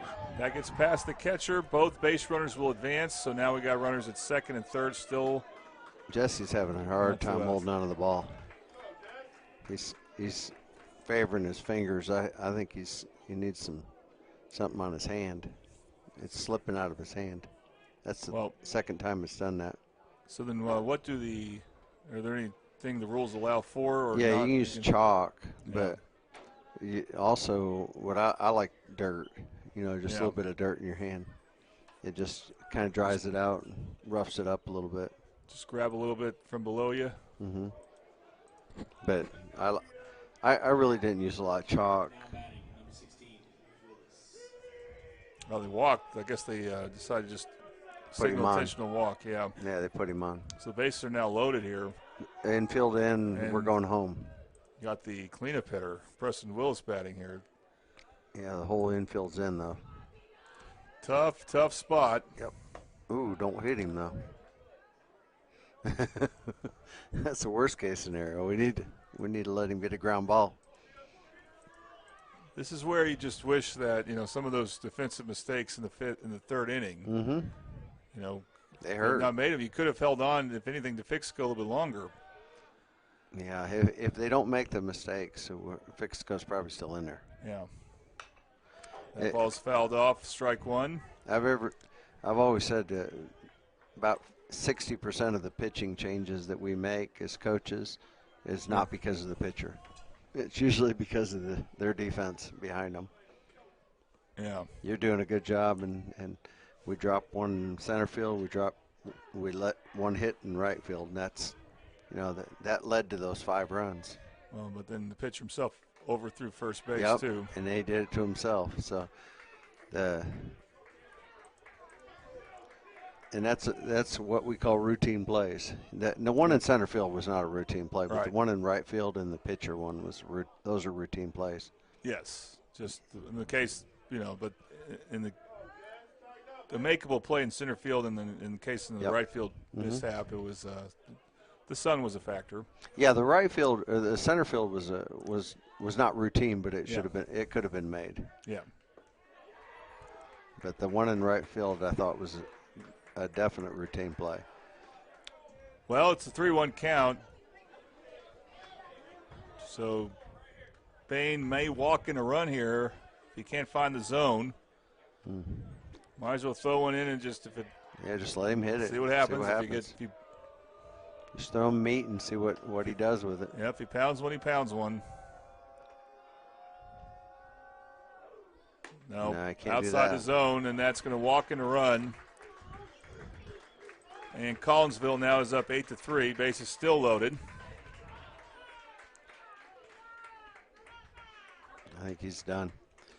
One of the things I do when I do pitching, I coach pitchers, and one of the things that I do is look where their feet land, where their front foot lands. Mm-hmm. And if you watch his front foot, everything's a foot and a half outside, and the ball always goes with that foot. Because I'll tell them, because as you pitch, you have to over rotate to get it around. And when their foot goes outside, you over-rotate, and you always throw it outside. So, yeah, there will be a pitching change.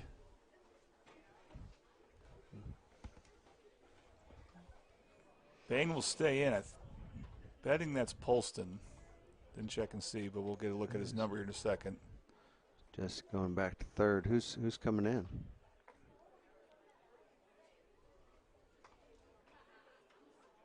Side thrower.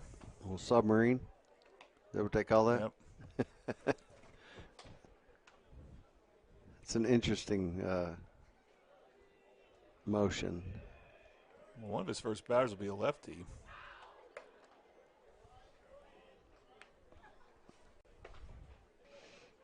I don't think I could have ever threw like that.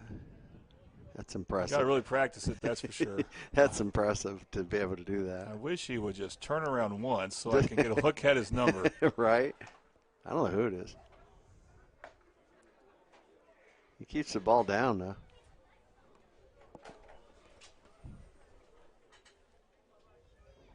Yeah, he's got to make sure, Rideau's got to make sure that keeps the ball that's low getting away from him. Mm-hmm. Terrence is pretty good about that, though. He's going to block it if nothing else.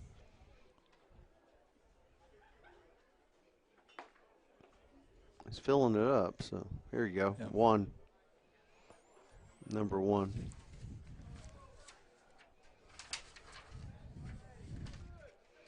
Being Aiden Smith. So Aiden Smith now is pitching.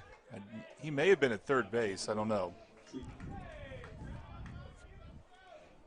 So the first batter will be a right-handed. Usually in the majors you see those submarine pitchers, you want them on a righty on righty or lefty on lefty. No, do you? Yeah. That's what we'll have at first here. Is Caden Treat, the catcher for Collinsville. First pitch outside for ball. Count goes 1-0, so Collinsville a chance to really open things up here.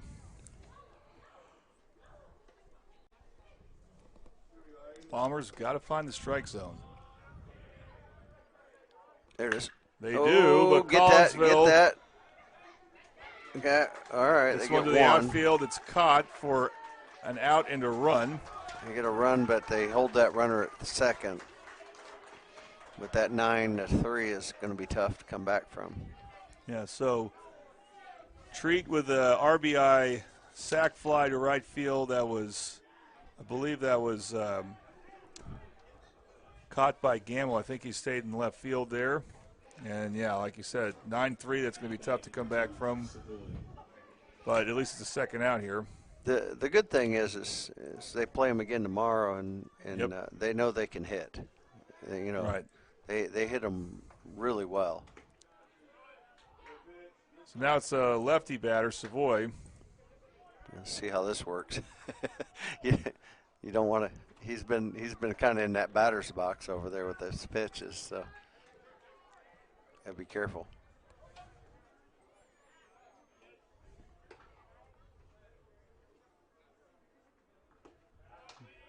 Pitch inside for a ball. 2-0 the count.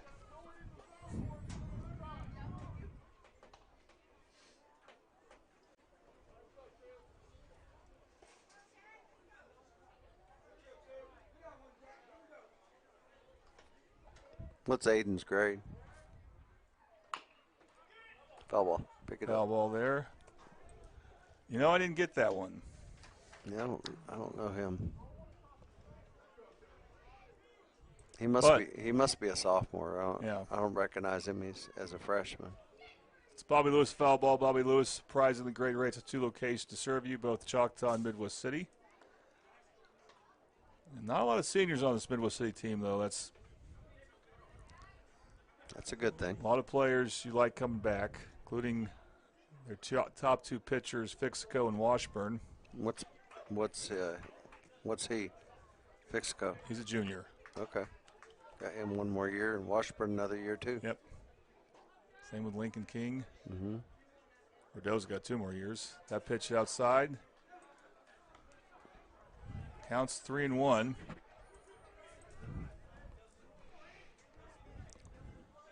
Yeah, I coach Rideau when he was about 8 or 9 years old out in Choctaw. He was just randomly on a team. That ball is laced to center field for a base hit. 1 run is in. Oh, nice catch. 2 runs are in. It's going to be 11-9 now, Collinsville. Really opening things up against the Bombers. Yeah, that 5-run inning killed him, and this one ain't helping.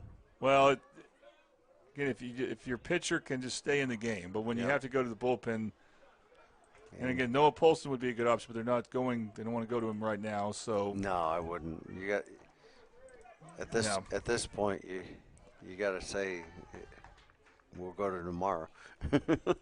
Yep.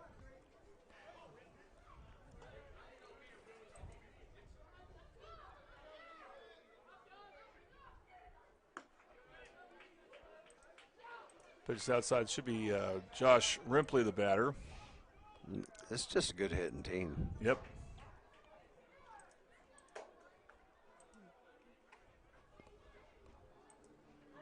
And I think is 8 runs. Is that the run rule after 6? I believe so. After 5. So this, I think they need. It's 8 after 5. So okay. It as long as they don't get another run here, we continue. Count now is 1-1.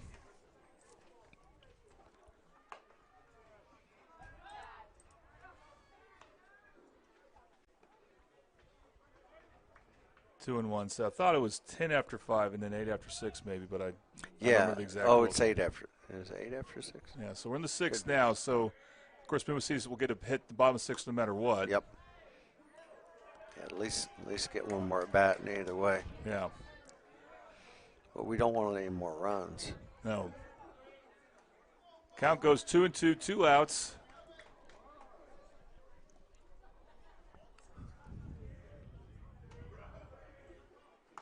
Yeah, he's a little wild there. Count now goes full.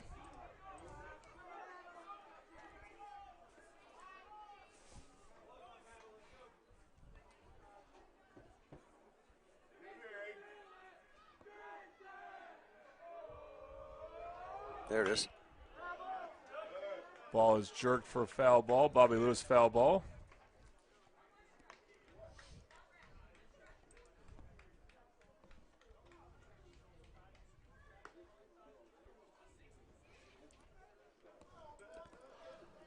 We have a score on it, maybe 10.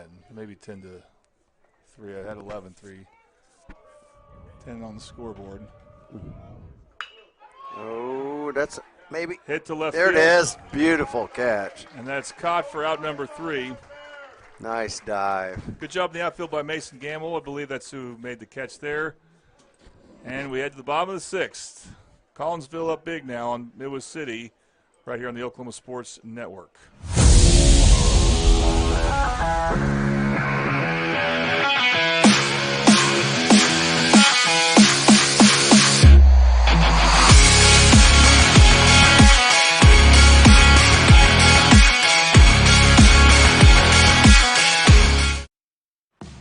This isn't just any burger run.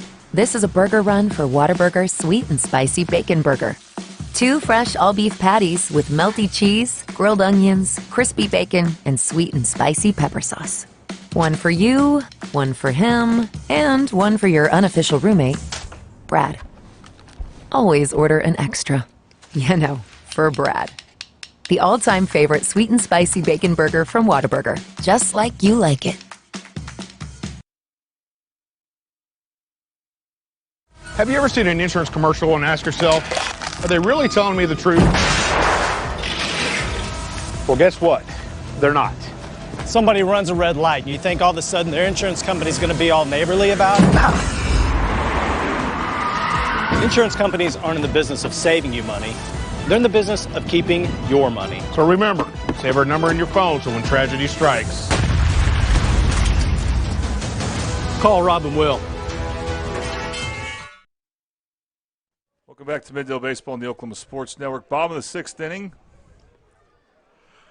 Bottom of each inning brought to you by Buffalo Wild Wings. Ground ball to second. Oh, got through. And that got past the first baseman, Wallace, so went in the dugout. A base runner for Midwest City. Well, I thought it went in the dugout. I guess it went by it. I guess the catcher threw that. I don't know. So first mistake, defensive mistake by Collinsville. That's their first error, isn't it?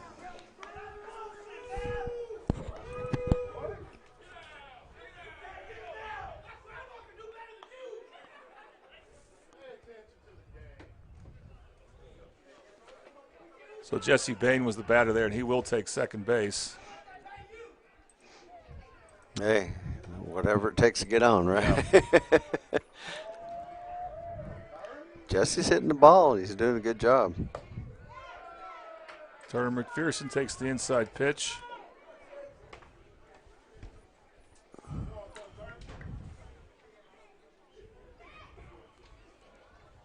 Now the umpire's going to talk to Coach Vaca, or is Coach Vaca talking to the umpire? Vodka's talking to the umpire. Not sure why.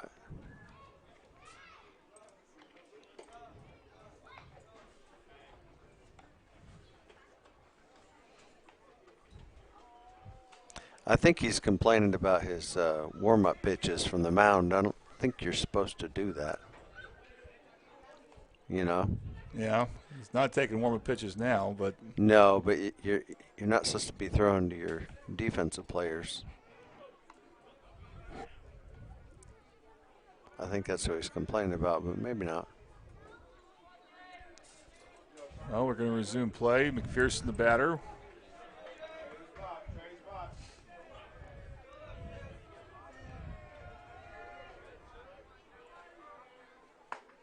And takes a hack there, swing and a miss.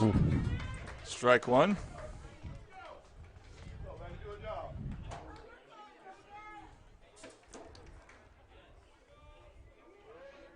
Need a stick right here. Good take. Burrell still the pitcher for Collinsville. He's probably under 100 pitches, too. That's pitched a good all-around games. Had a couple of tough spots in the second and fourth inning. McPherson hits one well there. And that's going to fall in front of the center fielder for a base hit. But just took too long to get going. Yeah, Bain did not get probably the best read on that. No, that was down when it came off the bat. And we've seen the Bomber hitters make solid contact. They just don't have as many runs to show for it. That's the thing. They're a good hitting team. Yep. So Noah Polston. Turner's helping his batting average today. Yep.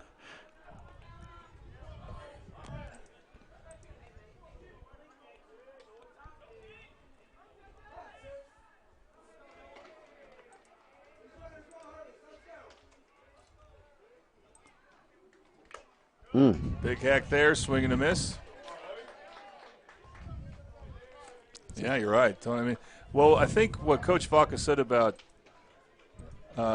Turner is that he's had some tough strikeouts, and he had one earlier this game too, but where he feels like Turner's a really good judge of the strike zone. He's had some controversial called strike threes on him, and that's tough.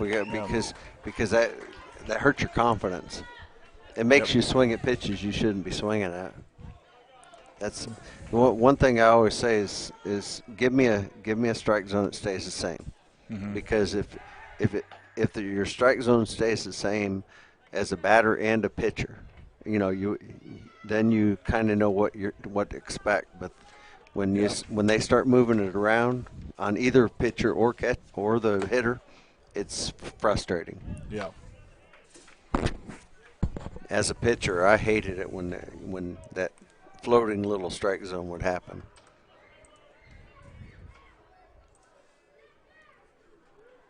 1-2 the count. Ooh, and the swing, kind of a half swing and a miss. Yeah. Strike three. I think it was a called strike. I think he just kind of swung at it.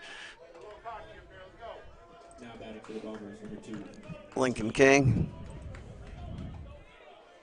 King, who had the first 2 RBIs of this game. I was going to say, he's hit the ball fairly well today.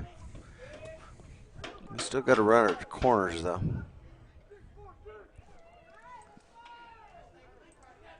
They're not looking like they're wanting to steal him. All in all, the left-handed batters for Midwest City have been pretty good. They've hit really well. But several of them have.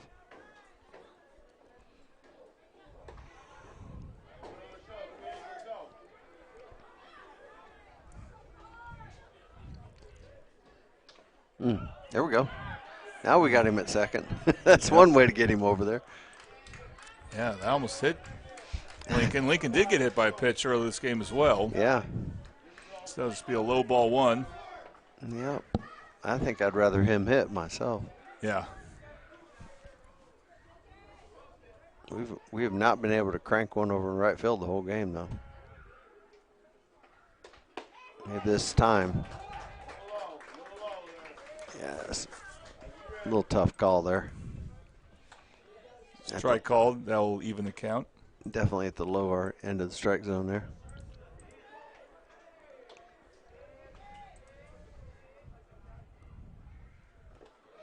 In the dirt. He wanted to get by him instead of he's blocking fairly well. Count goes 2-1 with 1 out. Yes, strike. Now 1 catch to the inside corner. You be aggressive here and hit this.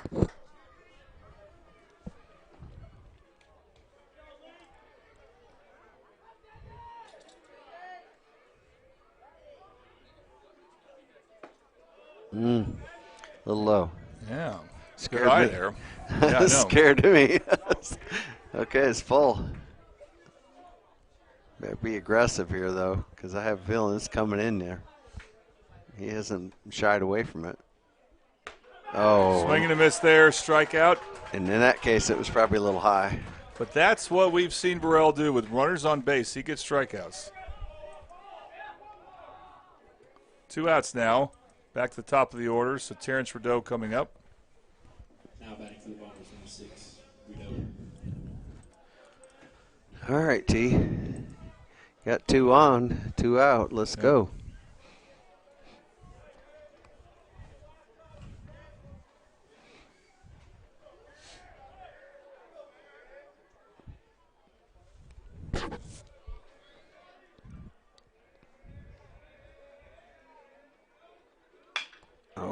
Grounder stopped by the pitcher. He's going to go to first. He just got a glove on it. He does go to first. He just got a glove on that. Dang it. I think it might have hit the back of his glove. Yep. He just reached out and knocked it down. That will end the 6th. We got one more inning for you right here on the Oklahoma Sports Network.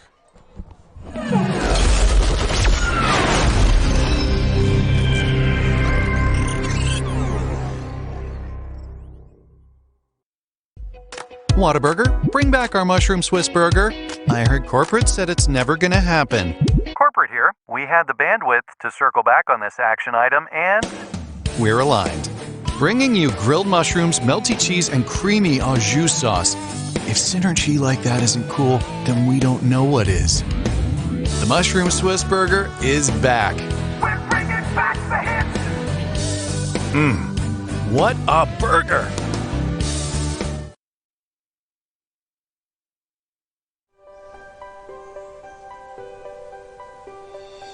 If you've lived in Oklahoma long enough, you'll know that we get extreme weather.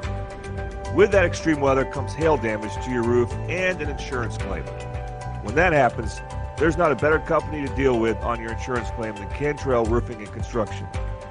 Since 1987, Cantrell Roofing and Construction has proven to be the best in the business, and always remember, got hail? Call Cantrell. Call them at 405-642-8558.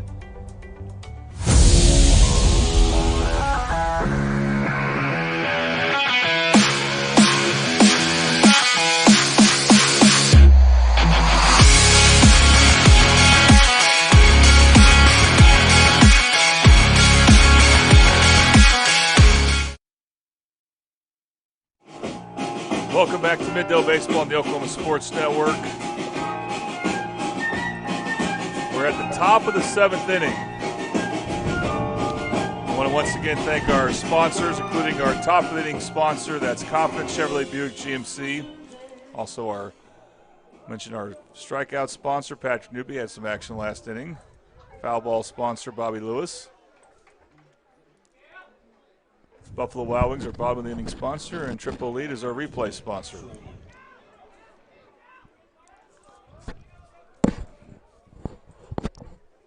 Cal Schloman, the batter, to lead off this inning. Staying with Aiden. Yep, and his first pitch is inside for a ball.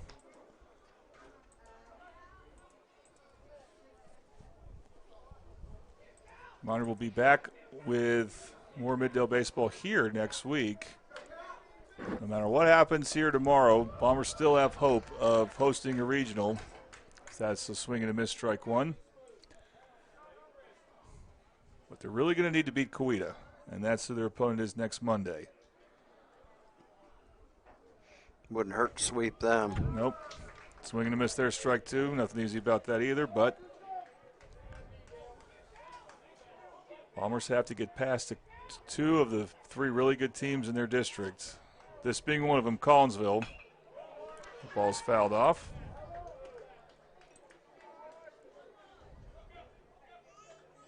And then Bishop Kelly and Coweta the other two. Also, we hope to have Tuesday, weather permitting, Carl Albert hosting Guthrie.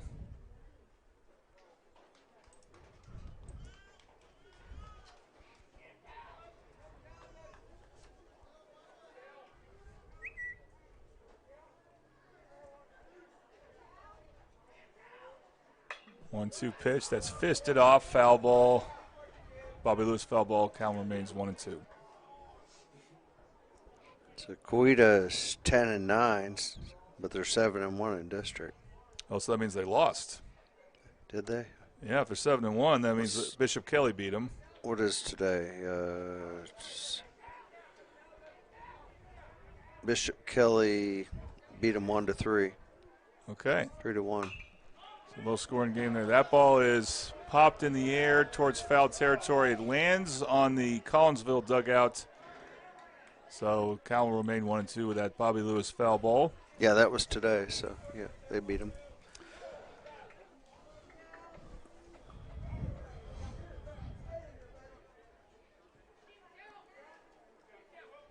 So big rematches tomorrow for both games. Mm-hmm.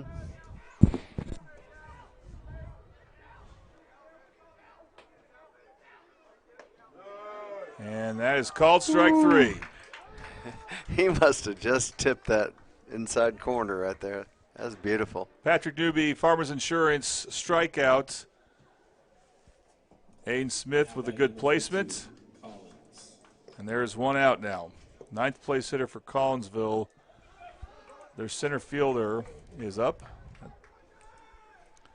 Center fielder being Parker Collins. Good pitch. And he fouls that one off. He's starting to find it. Have you seen him pitch before? I have not. And I have not seen too many high school pitchers pitch submarine like that. Now is it submarine or sidearm? Submarine's when it's a little lower, right? I don't know. That's more submarine than sidearm because he's underneath. Yeah. I guess it's below that. Yeah, he's pretty low there. Threshold there, so it's close. But if he could find it, it's like a sidearm pitcher. They're either on or off. Right. And the reason is because you don't have any angle. You know, you're right. You got to be perfect. But it's a different look for the batter. I have never coached a sidearm pitcher. I've coached a lot of overhand pitchers, but never, because sidearm it's dicey. You don't know where the ball's going. I just know when I've seen them in Major League Baseball, they're always relievers. They're they're rarely closers, never starters. No, never starters. they're always like intermediate. You got a strikeout though. Another strikeout. So yeah, he's looking like a good option if you're doing this to Collinsville. Mm-hmm. You know, that speaks well of him going forward. And leaving him in this score is a good idea because this gives him some mound time against a good team. So you're going to need him later. Jay Sweetmeyer's had a good day for Collinsville. Like I said, he's figuring it out now.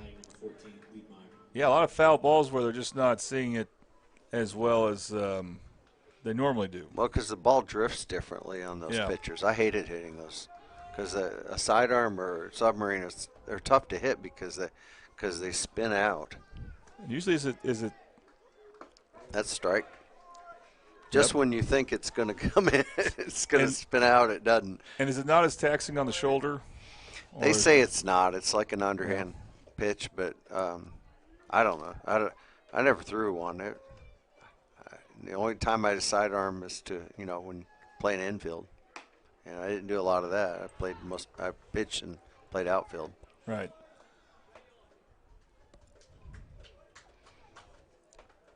Kind of the theory why softball pitchers, they don't wear out as quickly as if they're underhanded. So he's not quite at that motion, but he's a lot closer to it than a typical pitcher. Oh, absolutely. There it is. Ooh, he missed that. Made that one interesting. Hair. 2-2. Yep. Got all twos at the top of the board. I need to change this. This is top of the 7th inning. Let me get this to 3. Right there. Got him. And he strikes out the side. How about that from Aiden Smith? That's awesome. Like I said, I don't know who the kid is, but I'm impressed. I'm impressed. Yeah. All right. Can the Midwest City Bombers somehow rally as they're heading to the final inning here, down by 7? We'll find out on the Oklahoma Sports Network.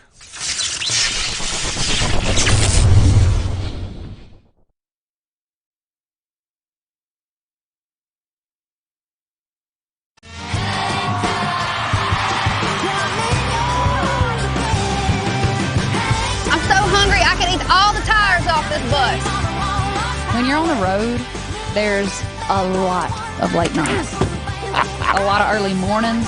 Not supposed to say that. A lot of honey butter chicken biscuits. You hear my belly growling? Yep. I'm going to need one of those right now. And a lot of good times with my band. What a burger! Experience the best wash in town at Tommy's Express. You'll love our open and bright tunnels, easy loading flat belt conveyor, unlimited membership, and free vacuums and mat washers. Experience the difference and visit Tommy's Express today.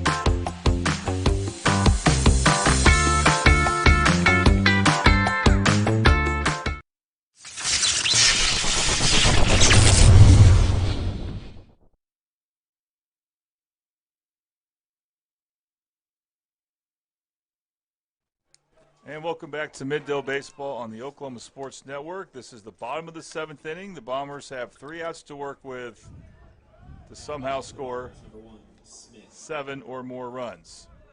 And Aiden Smith will be pitching here, or hitting here. Hitting. Yeah. I guess we'll find out what he can do. Of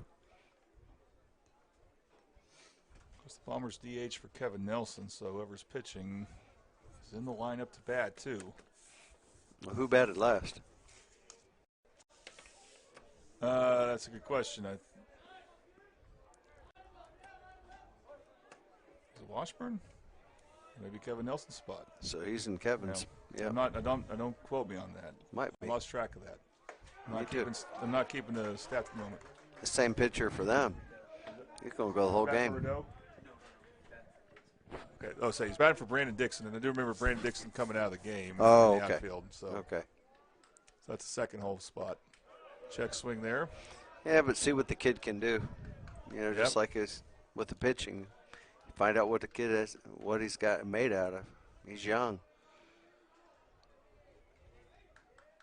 I wonder if he'd be available tomorrow for a couple batters. Oh, yeah. That's the thing. His pitch count's probably, what did he get, 2 innings? So his pitch count's probably under 50. Or Not under, even 2 under full innings, 40. I don't think. I think he has an inning and 2/3, I think. Yeah. He's under 50. He's fine. He can pitch tomorrow. He middle relief or something tomorrow. And they can't hit him. Yeah. Bobby Lewis foul ball.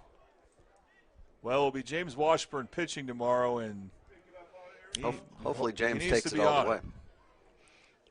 Yeah, he pitched very well against Noble in that regional championship game last year. James has been just a solid pitcher. Yeah. All the way around.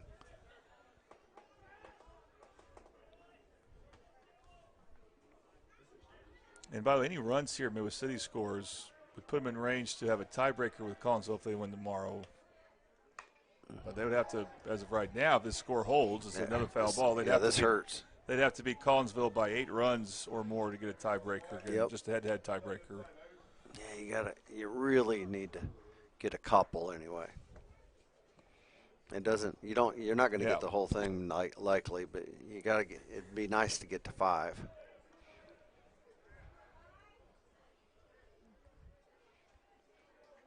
And find out what this kid can do with a stick.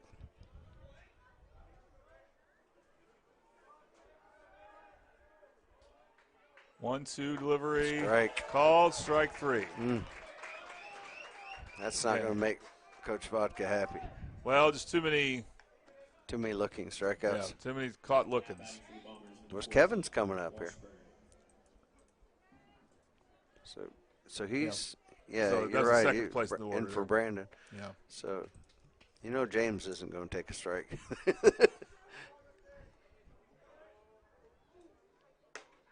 That pitch is inside. He will take a ball. James Washburn. He's one of the most aggressive batters I ever coached. He just loves to hit.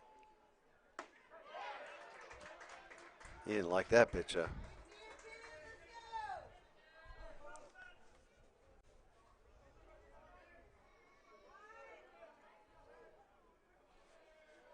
Count now goes 1-1. It's low. He did not go. And no, he did not. The call, so it was close, but he didn't. We'll say he didn't.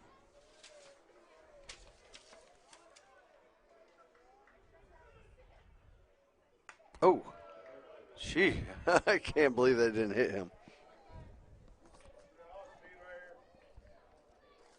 By the way, the other player from Midwest City I should have mentioned that has had tough luck was Terrence Rideau. Because, and Coach Vaca told me this, I want to get this on record, that he was, while McPherson had some tough luck with the strike zone, Rideau has had, that pitch is high and ball 4. Ball 4. Rideau's had tough luck by hitting the ball hard right at people. Yeah, Terrence has always been a line drive hitter. Yeah. Just like James has.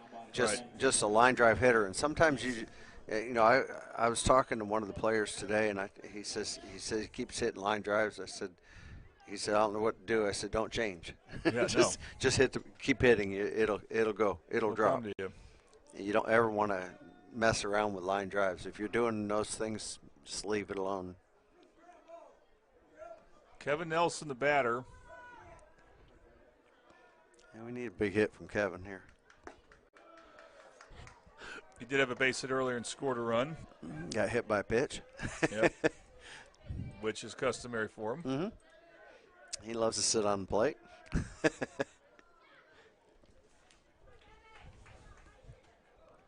He's off it a little bit.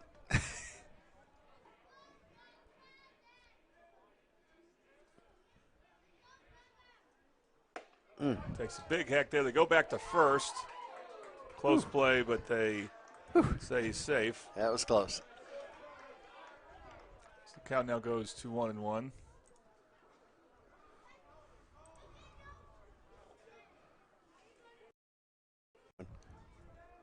He's a little late on that pitch. He's swinging hard, but he was real late. 1-1 delivery. Outside for a ball.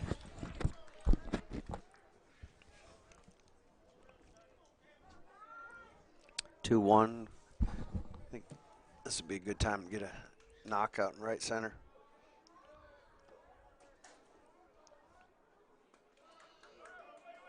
Ooh. Pitch is outside. Count goes full.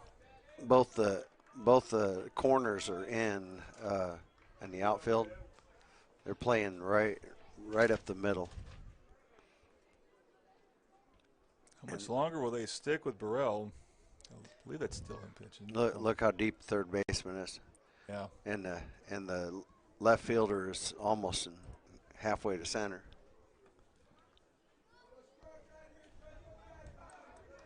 Well, he's definitely someone who is Kevin who can hit into a ground ball double play. Yeah.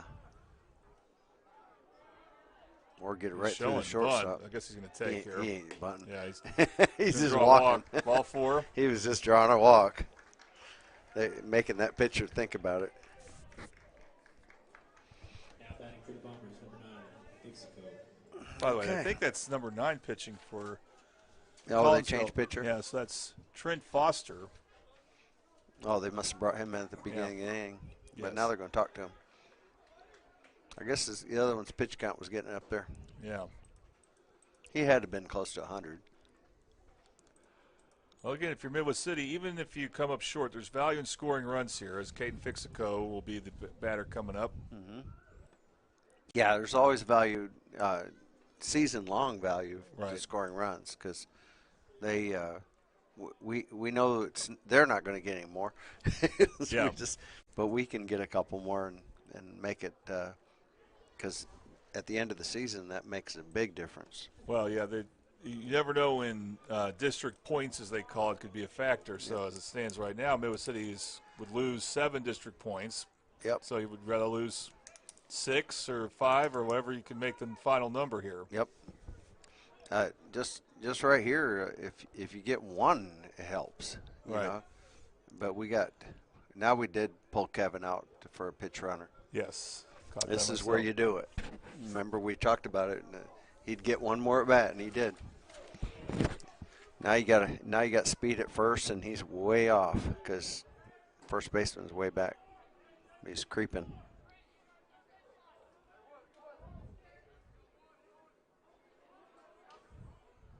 So yeah, new base runner at first. We'll try to get that to you when we Not can. sure. I didn't see catch a number. A I didn't catch a number at all. But it should be a speedy runner, so you have to really hustle to get a throw in his second. Big hack there by Fixico, strike 1. We're going to talk to Coach Vodka about numbers on the front. Just for our games, yeah. Exactly. 0-1 now the count. He needs to be off further than that. There's nobody near him. Inside, ball 1.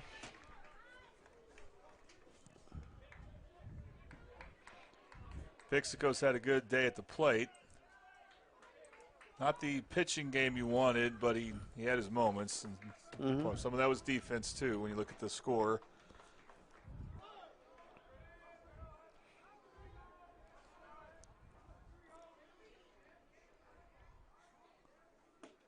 That pitch is That's inside. Low and inside. Yep. He's struggling. That's a good thing.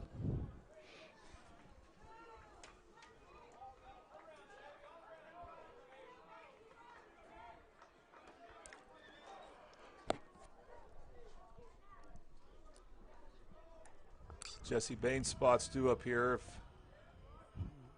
Fixico doesn't hit into a double play. He might, though. Ground ball is the second. No, they get the out at first. He's safe. Second. He's safe. Oh! And no, they do get the double play. Wow. Okay. I thought he made it. We do have the last 2 outs on the replay there. Now, I spoke too soon about Noah Bain's spot, but we do end here with a Triple Elite instant replay. Triple Elite screen printing, find world-class design and hot new styles at Triple Elite. And your final score is now Bombers fall short 10-3. They will play tomorrow. That's in Collinsville. We won't have that game. But I would definitely encourage you to try to track the score of that game. We do plan on being back tomorrow, or not tomorrow, next week, a week from today, at an earlier time, 5 o'clock start time, when Midwest City hosts Coweta. And again, you got to finish the top second in district, so this game makes it too tough to catch Collinsville. They can still catch one of the other 2 teams in the standings, hopefully, when they get to play them. And so still a chance for this team to make some noise. But it's a big deal with host a regional because if you don't, you got to go to either Claremore or Pryor, and that's a tough ask. As both teams are currently undefeated in district play unless they played against each other today. That district's a little different because there's only 7 teams in it. All right, well, Coach, any final thoughts here? They're hitting the ball, and that's you can't ask for anything better than that. We kicked a couple balls around. The sun kind of affected right and center. I really think the center field, the drop was he looked right back into the sun. They need to learn to play those a little bit better. But in right field, we had that. I struggle with teaching my girls the same thing. Is you got to play that sun to the angle. And they just little things. As you look at the error. We'll call it an error in center field. Don't know how they list it. In right field, they don't call it an error, but it is. It's a misplayed. And then you got the throw. Those three things probably cost 5 runs. Yeah. And one more thing to mention here for our next week. The plan is to get Midwest City's game against Coweta here Monday at 5, and then Tuesday, Carl Albert hosting Guthrie. But one thing to watch out for, there's a little bit of rain expected on Tuesday. Will that affect either game, meaning maybe their Coweta game next week becomes a doubleheader like what Duncan did last year at this time. In fact, it was a year ago almost to the day. It was the Monday of the national title game. Midwest City played 2 against Duncan here. I remember that very well because I was like, guys, it's taking so long. And then what about Carl Albert Guthrie? Will that game be played on a different date or not? Anyway, so that's just the unpredictability of the weather.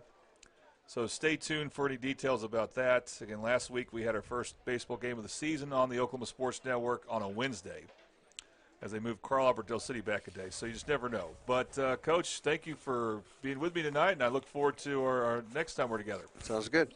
All right. Well, for Coach, we really appreciate it. And Coach Judson, Jordan Ray here. And thanks for watching Middale Baseball on the Oklahoma Sports Network. Thanks for watching this presentation of the Oklahoma Sports Network.